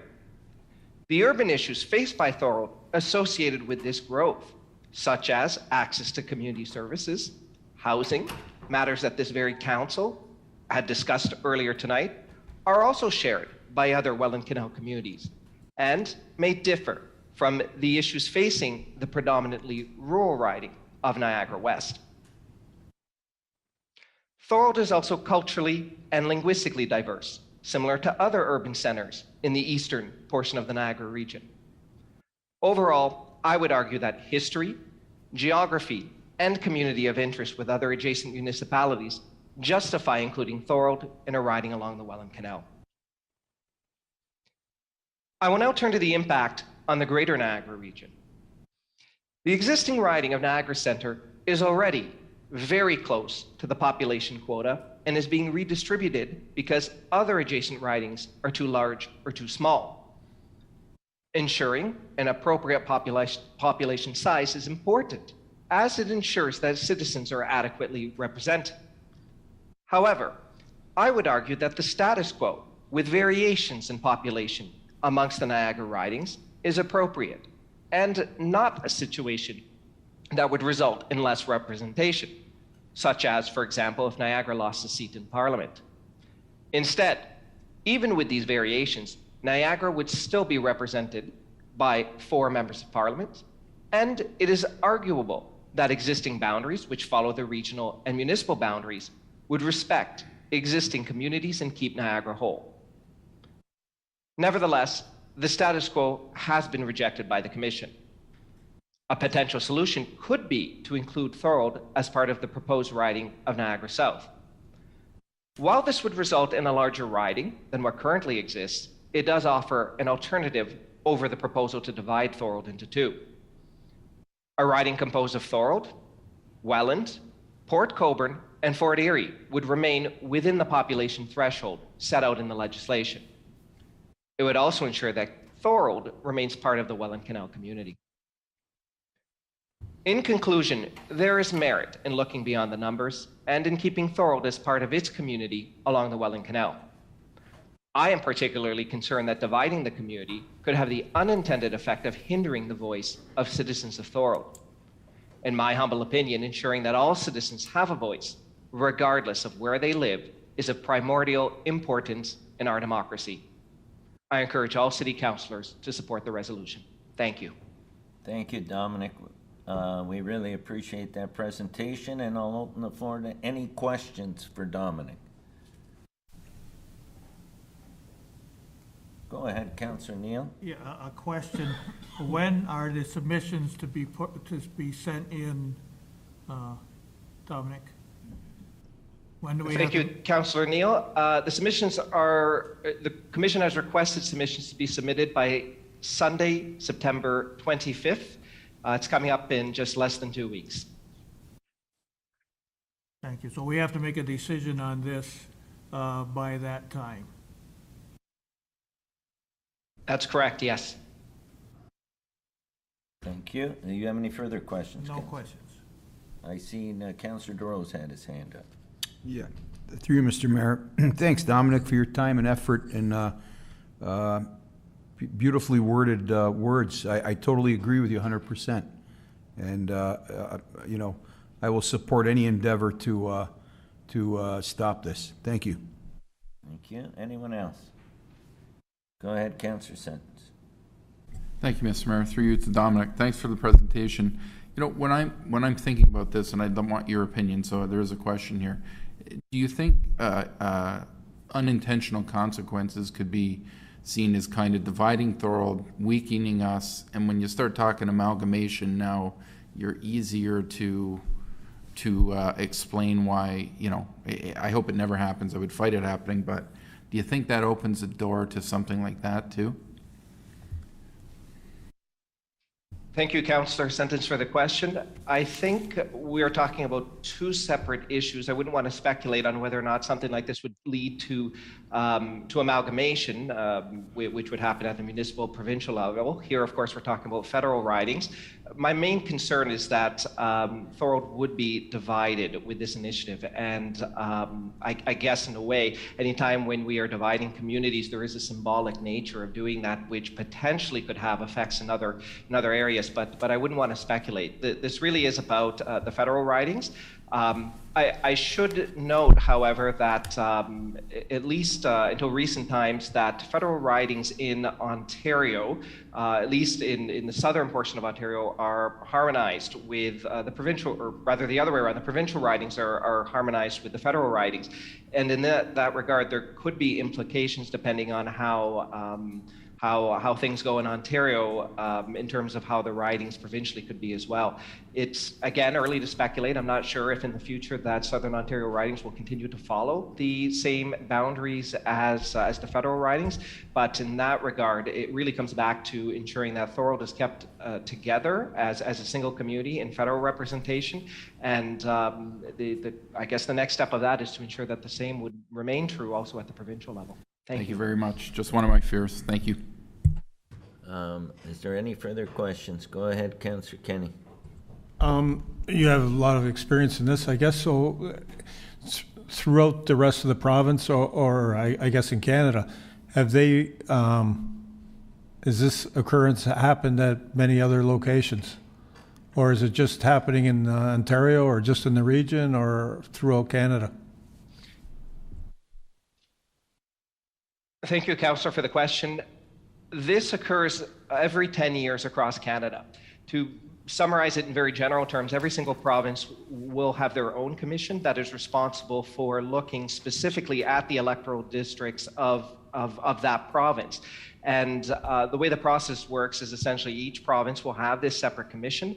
They will look at the province, look at changes in population from the last census, and then make a proposal of what the new boundaries should be going forward for that next effectively 10-year period. I think perhaps part of your question is asking whether or not there might be other circumstances where communities are being divided. Yes, that's possible countrywide. I can speak specifically to the Niagara region. This does appear to be, when we look at the map, the major instance of the Niagara region where there is a line being drawn within a municipality separating two communities. Unfortunately, as I said in my remarks, part of the issue is that the current Niagara Centre riding is in fact right within the quota for what a population of a riding should be. The issue is that adjacent ridings are not. I'll be more specific. That's the riding of Niagara Falls is quite large in terms of its population, and the existing riding of Niagara West is much smaller. And so in order to rebalance the populations, the Commission has proposed, and Thorold geographically falls in the middle, to divide Thorold in order to rebalance those numbers. Part of what is being put forward here before Council is the possibility of having Thorold included with the existing communities, but also the addition of Fort Erie. And in doing that, we would still one, respect the Welland Canal community, which Thorold has been part of since Confederation. And two, it would still generally be within the limits of an acceptable riding population. Admittedly, it does create a larger riding, but the alternative would be for Thorold to be, at this point, divided into two. And if the status quo, which works, it certainly works, but the issues are in adjacent ridings, that doesn't work. It would be up to us to propose a solution to resolving this issue. And for me, the most important matter is to keep Thorold together, and that could be achieved by Thorold, by proposing that Thorold join the proposed riding of Niagara South. Thank you. Thank you. Is there further question? Just to add to that, Dominic, just so that everybody's aware, the two municipalities that are most affected by this realignment are Thorold and Grimsby. Grimsby got split in two as well, and the majority area of Grimsby that's heavily populated, it goes into Hamilton, which makes no sense. And the area above the escarpment then becomes part of stays in Niagara West. So Grimsby and the city of Thorold are in Niagara, the two most affected municipalities. And I know their feelings are similar to ours. So anyway. Further questions? Go ahead, Nella. Now, if I say that again. Okay, it's okay. Councillor Through Decker. you, Mr. Mayor. Thank you, Dominic. So is it required for us to propose a letter for you to submit to keep Thorold as is? Because there's a resolution that's coming after this. Okay, because I would definitely support keeping Thorold as is. There's a resolution that'll be tabled. Any further questions? Seeing none, Dominic, I want to thank you very much for your presentation and your work regarding this issue, and I know you'll be a vocal speaker at, I'm sure, some of the sessions coming up as well. Thank you very much, Mr. Mayor, and Council as well. Have a good evening. Thank you. Okay, so now the motion for council support, Federal Electoral Boundaries Commission of Ontario, proposed redistribution of federal electoral districts. I'll call on Councillor Neal for his motion respecting the federal electoral boundary redistribution. And do I have a seconder? Councillor Decker. Go ahead, Councillor Neal. Thank you, Mr. Mayor. And I've spoken with Dominic a few times over the last week and spoken to the mayor a few times, and I know he has spoken to the other mayors that are actually impacted because of this situation. But I will read, and it's a long one actually. Whereas the Federal Electoral Boundaries Commission for Ontario, the Commission released its proposal for the redistribution of federal electoral districts on August 19, 2022, not very long ago. Whereas the Commission's proposal would divide the city of Thorold and include it in separate electoral districts. Whereas the Commission's proposed electoral district boundaries do not correspond with regional and municipal boundaries. Whereas the city of Thorold is centrally located in the regional municipality of Niagara, whereas the city of Thorold includes a significant urban population as well as a rural population, whereas the Welland Canal runs through the center of the city of Thorold and the city includes communities on both sides of the Welland Canal, whereas the Welland Canal has significant historic, geographic, and economic importance to the city of Thorold and it's an important part of the city's identity. Whereas the entire city of Thorold is presently included in the federal electoral district of Niagara Center, along with the cities of Port Colborne and Welland. Whereas the cities of Thorold, Port Colborne, and Welland form part of the Welland Canal Corridor. Whereas the Commission's proposal would assign a portion of the city of Thorold to the proposed electoral district of Niagara South, which would also include the cities of Port Colborne, Welland, and the town of Fort Erie. Whereas the Commission's proposal would assign the other portion of the city of Thorold to the proposed electoral district of Niagara West, a large rural area with interests that are distinct from those of Thorold and which would include communities from outside the regional municipality of Niagara. Whereas the Commission's proposal would have an adverse impact on the synergies created between Thorold and the other communities on the Welland Canal, including an ongoing initiative to develop the Niagara Trade Center with Port Colborne and Welland, the Hamilton-Oshawa Port Authority, and a member of Parliament representing Niagara Center.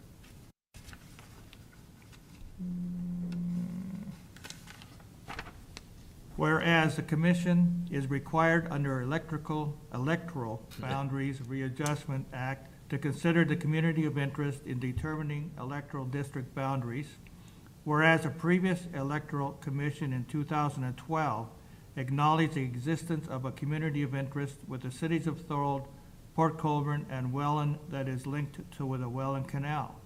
And whereas the Commission requested submissions on its proposal by September 25th, 2022 during the Ontario municipal election campaign. Therefore be resolved that the Corporation of the City of Thorold enacts as follows. That the City Council calls upon the Federal Electoral Boundaries Commission for Ontario to extend the deadline to receive submissions until after the municipal election campaign in order to allow adequate time for all interested persons to make submissions. Ensure that the City of Thorold is not divided in separate electoral districts and is included in its entirety in a single electoral district. Recognize that the Welland Canal Corridor forms a community of interest that includes the cities of Thorold, Port Colborne, and Welland. Maintain the existing electoral district boundaries or consider similar boundaries such as the electoral district composed of the cities of Thorold, Port Colborne, Welland, and the town of Fort Erie in order to preserve the Welland Canal Corridor and related synergies. Recognize and preserve the larger Niagara community by establishing electoral district boundaries that correspond with the boundaries of the regional municipality of Niagara and its constituent municipalities, and that this resolution be circulated to the local area municipalities, Niagara Region, local MPs, and Federal Electoral Boundaries Commission of Ontario, and the Prime Minister.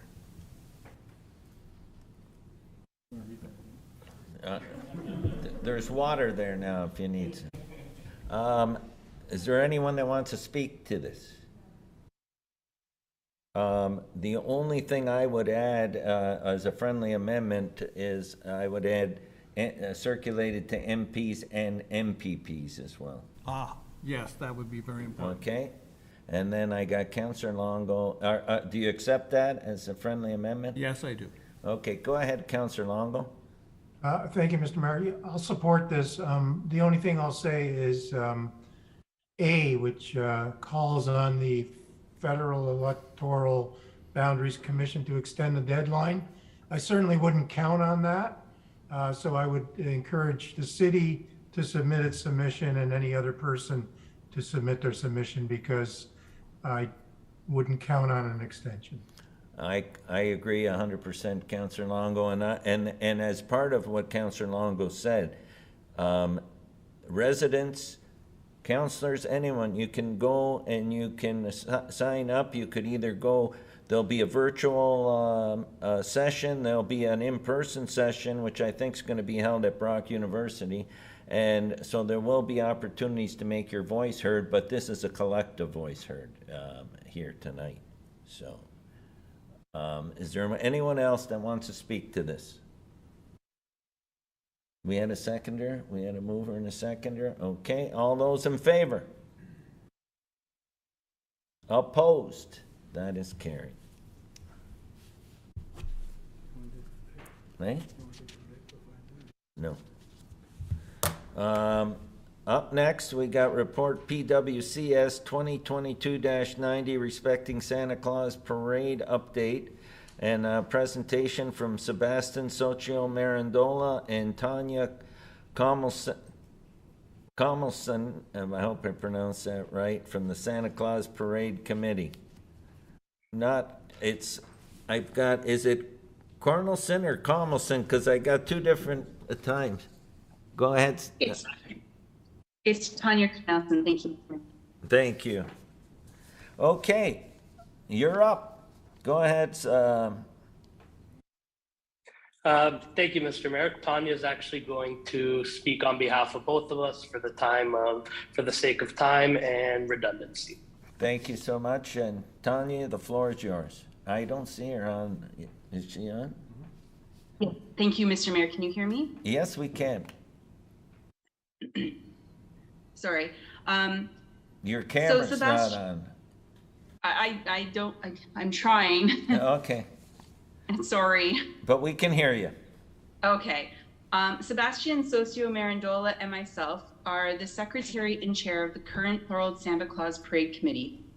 I appreciate you hearing us out about why we support option 2 of a general budget overrun for staff to run the Santa Claus Parade, supported by our committee and a group of volunteers, and therefore making the parade an official city event. The Santa Claus Parade has run for 29 years. Finally, with COVID-19 restrictions at ease, we have an opportunity to hold the 30th running of the parade this year. The current committee began in the fall of 2018 when a past group could no longer continue. We as volunteers took the unofficial call to action and made do with what we could. Since then, we have learned a great deal on how to more effectively and safely organize a parade. Through this learning, we became aware of the significant liability risk to us as volunteers not being directly affiliated with the city. One reason staff have claimed that the parade isn't sustainable is a lack of volunteers. While it is true that we have lost many volunteers, there have been 2 main causes for these losses. Many of our volunteers were also frontline workers in emergency services or teaching. These are all professions that have been hit hard by the pandemic and lend to less available time in volunteering. Second was a concern for personal liability. We have numerous people that have met with us multiple times this year and are willing to help with the paper and legwork required to plan and run a parade if it became an official city event. The Thorold Santa Claus Parade Committee does not have status as a corporation or nonprofit organization. We are just a group of passionate citizens that wanted to help keep the parade going and do something good for our community. This means there is a personal liability if something goes wrong. No new or old volunteers are willing to risk losing their homes or life savings due to an unforeseen event. Organizations we have spoken to that have such status say the liability for them is too great to help us with the parade either.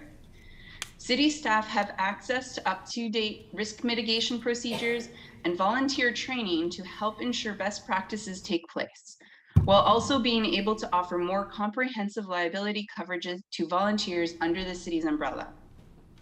Should the parade become a city-run event with volunteer support, it would also ensure longevity and consistency in future runnings of the parade. If Sebastian or I are no longer able to be involved one day, the new volunteers wouldn't be starting from zero as we had to. The city has a greater ability to ensure safety and compliance, which is of benefit to the community, while also offering peace of mind to the volunteers, which in turn would attract more willing individuals to help out. The parade showcases our downtown core and community spirit. While spectators wait, some explore shops. Others eat at restaurants or patron local businesses during the parade day. The parade itself is an opportunity for community organizations to showcase their talents, services, and products. It raises funds and goods for nonprofit groups like Community Care. If nothing else, the people coming have a chance to see our beautiful city on display and are more likely to think of those shops and services in the future. The joy and pleasure brought to the countless attendees each year goes without saying. The community truly looks forward to this event. And unlike a free public skate, a parade is also an inclusive event. All groups are invited to participate as entries, and it is free to watch with no expensive skates or equipment like helmets to purchase as a barrier to entry. It matches our age-friendly and accessibility policies and standards towards inclusivity. It doesn't matter if the person is a new immigrant who has never seen snow, let alone tried to skate, is not able-bodied, is 2 weeks old, or 97 years old. They can participate in and enjoy the Santa Claus Parade. We ask that you please consider to make a motion to continue the Thorold Santa Claus Parade as an official city-run event. The future of this community event is in your hands. Not only that, but the broader perception of how volunteers are looked at in our community.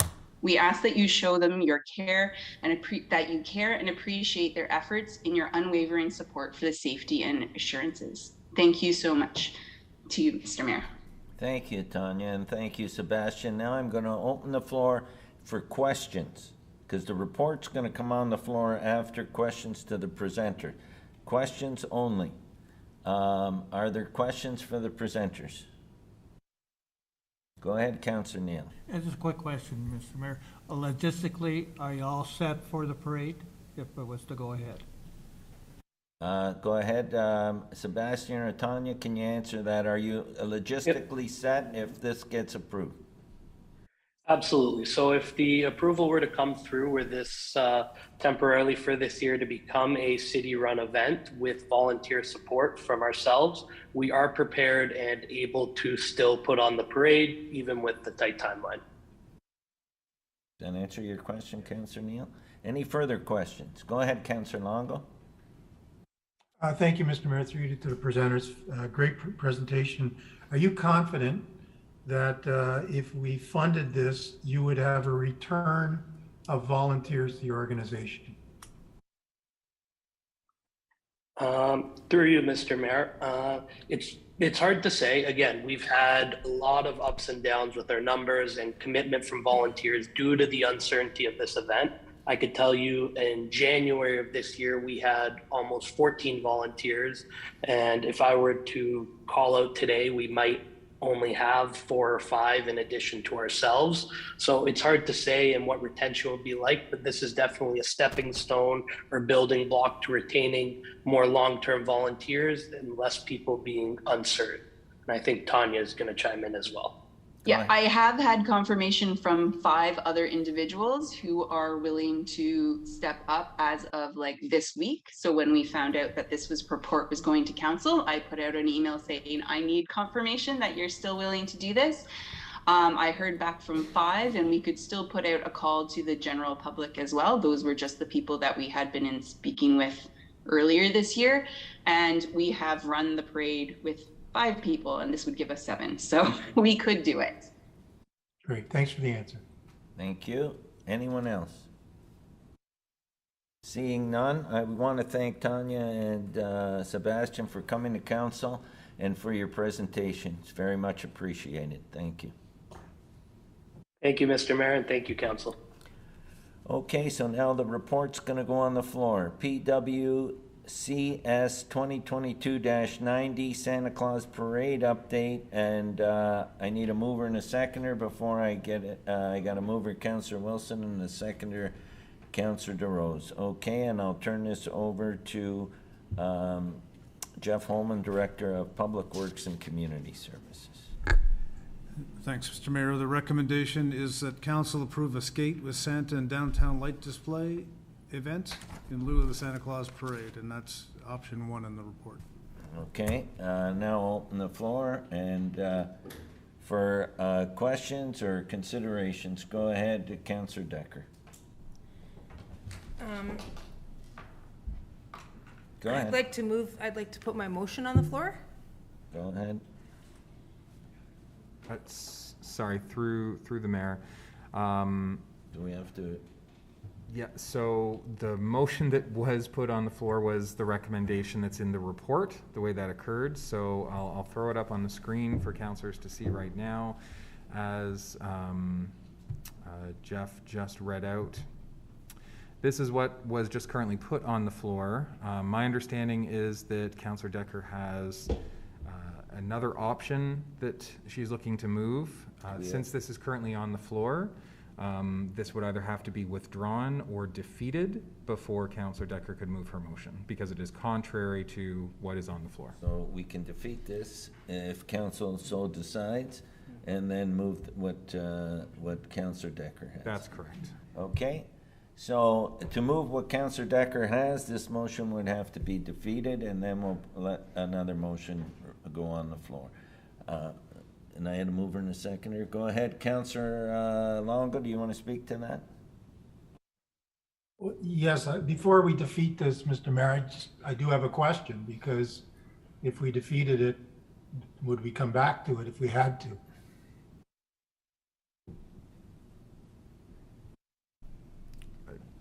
sorry, through the mayor, to understand, would we be able to come back to the report? If you're defeating it, what you'd be defeating is clause 1, which is option 1.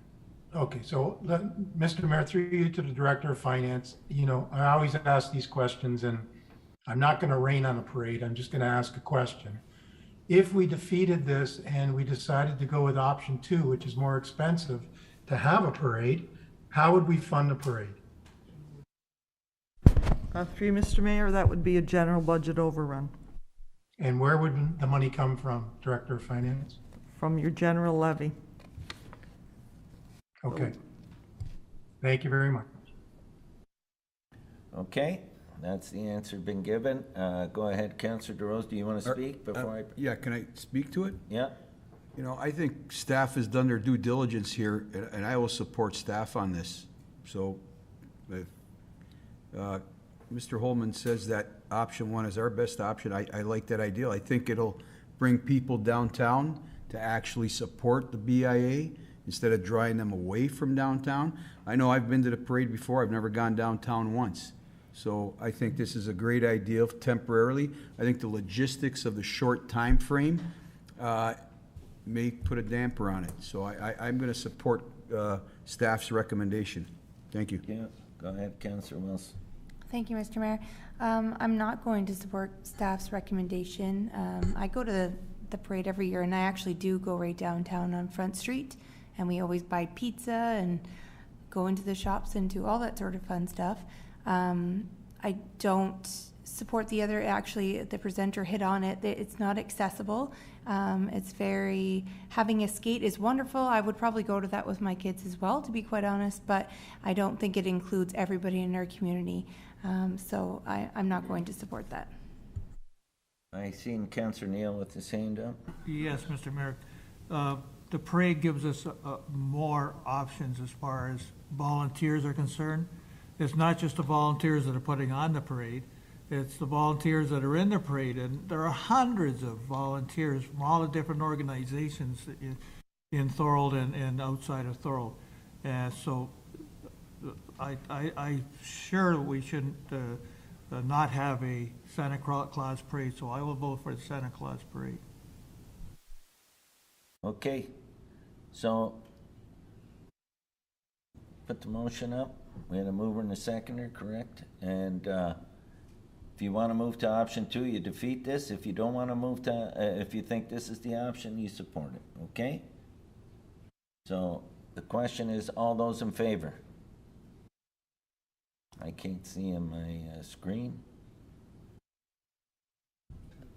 Opposed? So that's defeated. Okay, so now, Councillor Decker, you can move forward. Thank you. Through you, Mr. Mayor. That the Thorold Santa Claus Parade be run as a staff-run city event.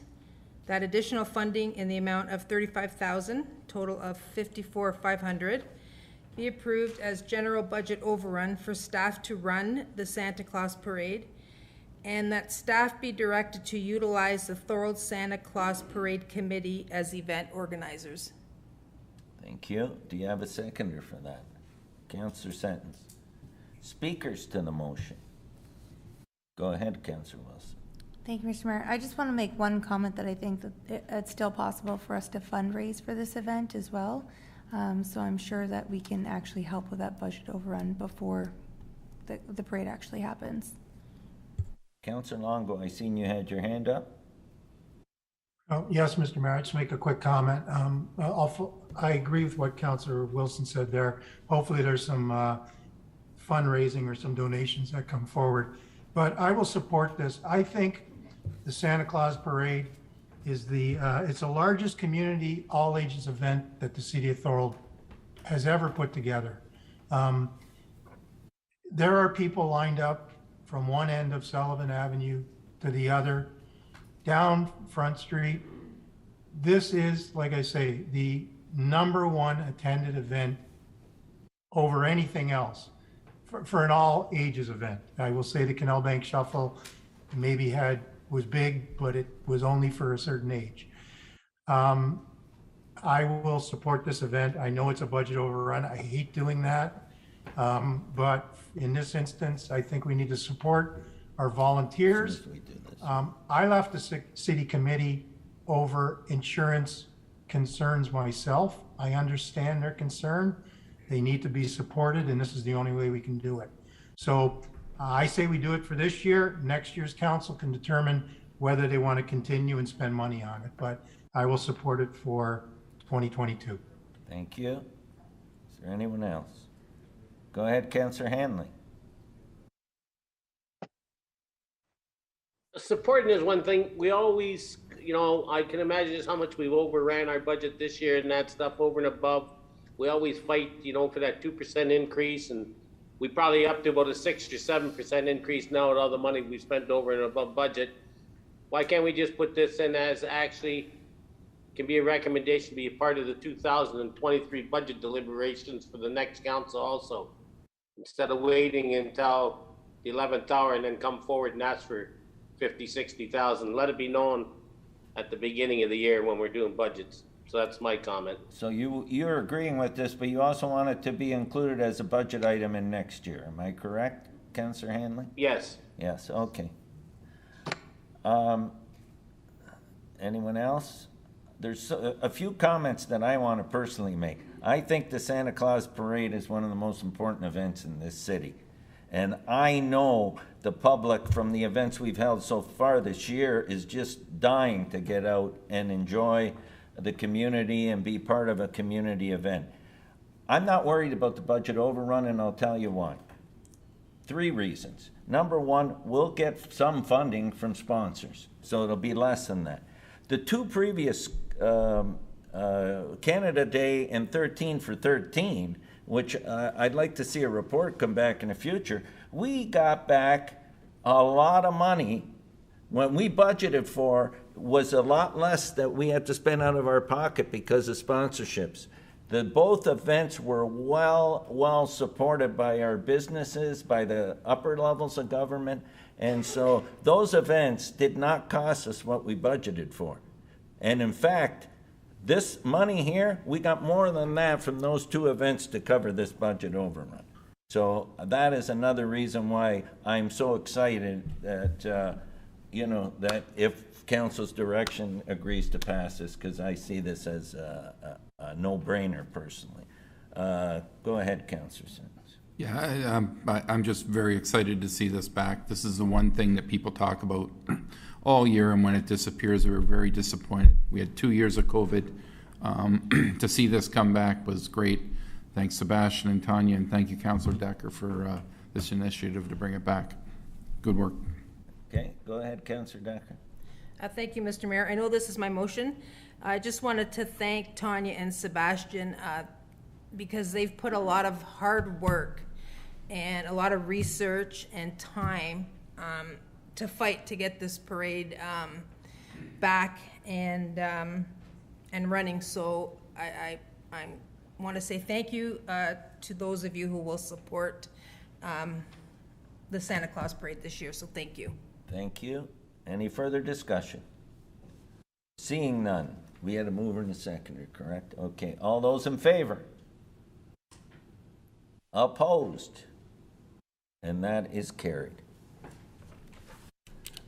Okay, I need a motion to go past 10 o'clock because it's 2 minutes to 10 and we have a little bit of work to do yet. I have a mover, Councillor Longo, and a seconder, Councillor Decker. All those in favor?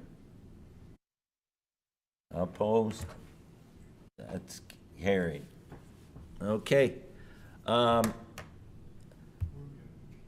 Before we got 2 quick little things. We'll take a break before we go into closed, but first thing is consent reports. Do any councillors want to pull a consent report? I have a mover, Councillor Longo, and a seconder, Councillor Sentence, to move consent reports 15.1 through 15.6 unless someone wants to pull a report. Seeing none, all those in favor? Opposed? That is carried. Discussion reports. Both discussion reports have been dealt with already, so there are no discussion reports.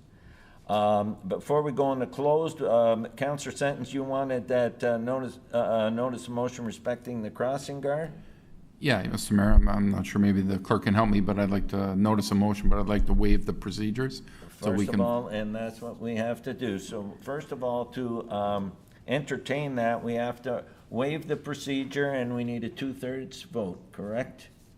So in accordance with section 11.2 of the procedure bylaw, number 26-2021, a notice of motion respecting a new crossing guard position in the city of Thorold be considered upon introduction. This motion, well, first we have to waive the rules and then we take the motion. This is what requires 2/3. Okay, this is what requires 2/3.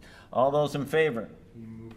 Oh, mover, I have Councillor Sutton, seconder, Councillor Neal. All those in favor? Opposed? That's carried. Okay, bring it forward.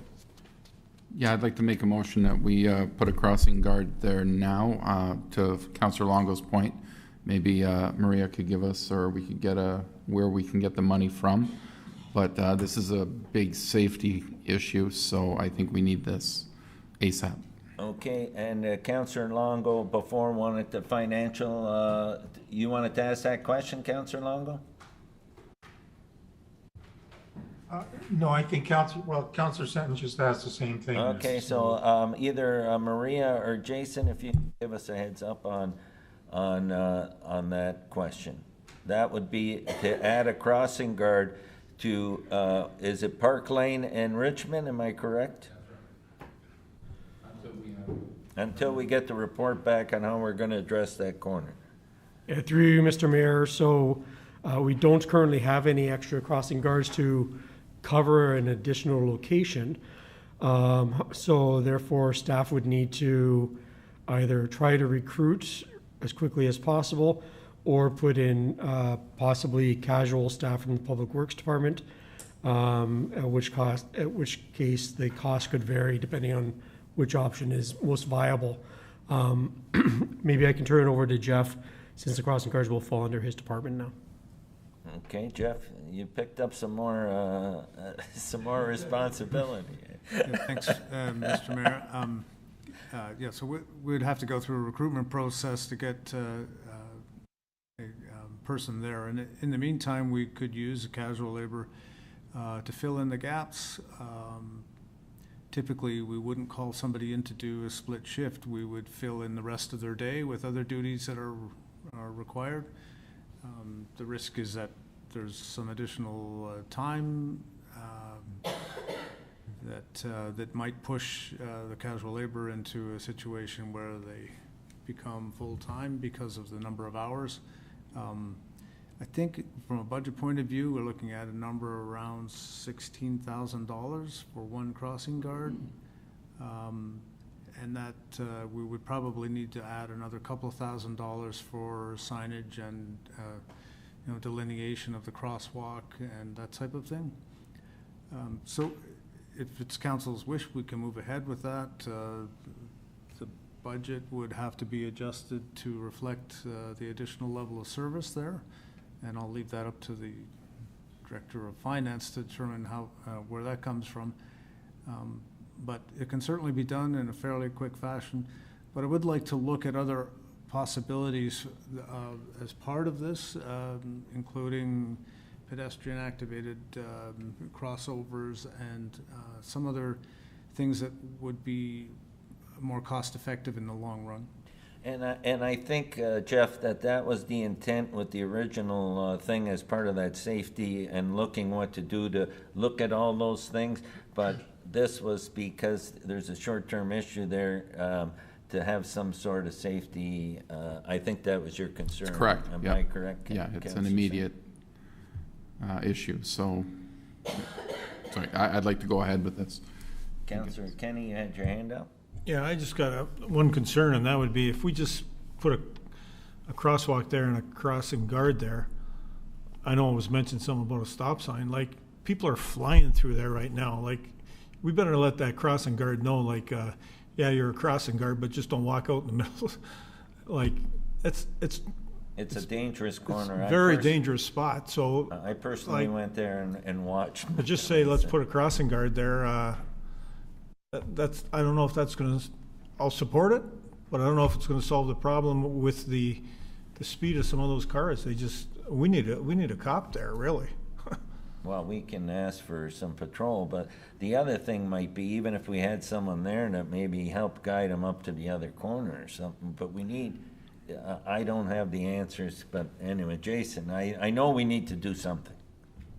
Through you, Mr. Mayor, I was just going to put possibly out there that maybe rather than trying to go through all the efforts of putting an additional crossing guard there, maybe we could work with the school in communicating to the students to just go to the intersection where the crossing guards already are until such time as we are able to resolve some more permanent solutions. Then we're not putting somebody else at risk. Well, I think I disagree. I think it needs it there now. I don't think kids are going to listen. They're not listening now. They're told to go up to the lights and cross. They're not listening to that. I would like to see a crossing guard there until we have researched a permanent solution. That is going to be my motion. That's what the residents in the area have told me, and I think that's what we need. And whoever's a crossing guard, we're not putting someone in there to get hit. We're training them to say, you're in a very, very busy section. This is your job. Take care and make sure the kids get across and yourself safely. So I would like to see somebody go there if council will support me. Okay. Is there anyone else who wants to speak to that? Go ahead, Councillor Hanley. I can't see why we can't have a notice of motion or ask for a friendly amendment and install stop signs. We do it all over the rest of the municipality, or do we need a petition from 25 people or residents in the area to come forward first? Because I'm sure we can get 25 residents to sign a petition, because that's what usually happens. That's the protocol. Then they're going to present it to council. Then council's going to approve it anyways. And it's going to be 6 months or a year down the road. So I think the quick solution is ask for a friendly amendment and put a motion on the floor that we install a three-way stop there and a crossing guard if need be. Well, that's my thought on the process. And the thing is, and I'm not disagreeing with you, Councillor Hanley, but I think even with the three-way stop, you'd want the crossing guard, because that's what we found we needed in a couple of other locations as well. No, I agree. That's one area in Thorold we need a three-way stop and a crossing guard there and a crossing guard on Collier Road. It's probably one of the only areas in town where, of that school, because of the speed of the traffic, you gotta remember, no stop sign there. What happens is they come down Richmond Street, they see the green light, they race through it, and then it's a racetrack all the way down to the corner of Pine Street in Richmond. So we need some type of stop barrier in between, not just a crossing guard. We need something there to slow the traffic down, and the stop sign would do it significantly. Go ahead. I don't disagree with you on anything you said, but I want to give staff time to make sure we get this right and get it permanent. And I think crossing guard right now would make it much more safer, and then give staff time to come up with quickly, hopefully, that what we can do there to stop the traffic. I agree with you in that part, but I want to give staff the opportunity to take a look at it. Thank you. Jeff, what kind of timeline are we looking to bring a report back on that, to do a wholesome study? Is there any ballpark, that you might? Thanks, Mr. Mayor. Be careful we don't have a knee-jerk reaction here, that we come up with the right tool to manage the speeding through there. And there are a number of them. Community safety zones, increases. I think what we're focusing on here is just for that period of time during the day when the kids are trying to get across the street there. We can make them safe during that period. Then that's probably the first step. I want to be careful about suggesting we put in stop signs all over the place, or when we could use other tools like speed humps and enforcement, police enforcement, which is also a key ingredient to any successful change in motorist behavior. Okay, thank you. And so it'll be a while before we figure out all the details. I appreciate that. So you want to stay with your original motion? Yes. Okay. The original motion is to get a crossing guard there as soon as possible, and while we do the study, correct? And did we have a seconder for that? Councillor DeRose, I see. Okay, is there any further discussion on that? Seeing none. All those in favor? Opposed? That is carried. Okay. We are going to have a quick 5-minute break, and we'll go before we go into closed session, right? So when we come, do you want me to? Let's go into closed session. And then take the break? Okay. Before I ask for a mover and a seconder to go into closed session, I would like to remind you of your obligations respecting closed session. Those who are participating electronically in the closed session must ensure that no other person is in the location from which they are taking part in the meeting, or make appropriate arrangements so that other persons cannot see or hear any of the confidential deliberations taking place. If this is not possible, you must withdraw from the meeting until it has reconvened in open session. I need a mover and a seconder for the following motion. I got Councillor Decker and I have Councillor Wilson. That council do now move into closed session for the purposes of receiving information of a confidential nature respecting a matter respecting financial information that belongs to the municipality and has monetary value or potential monetary value under S 239J of the Municipal Act 2001, and a matter respecting a position, plan, procedure, criteria, or instruction to be applied to any negotiation carried on or to be carried on behalf of the municipality under S 239H of the Municipal Act 2001, Lamco property. All those in favor? Opposed? That is carried. Okay, so those online, you're going to have to go in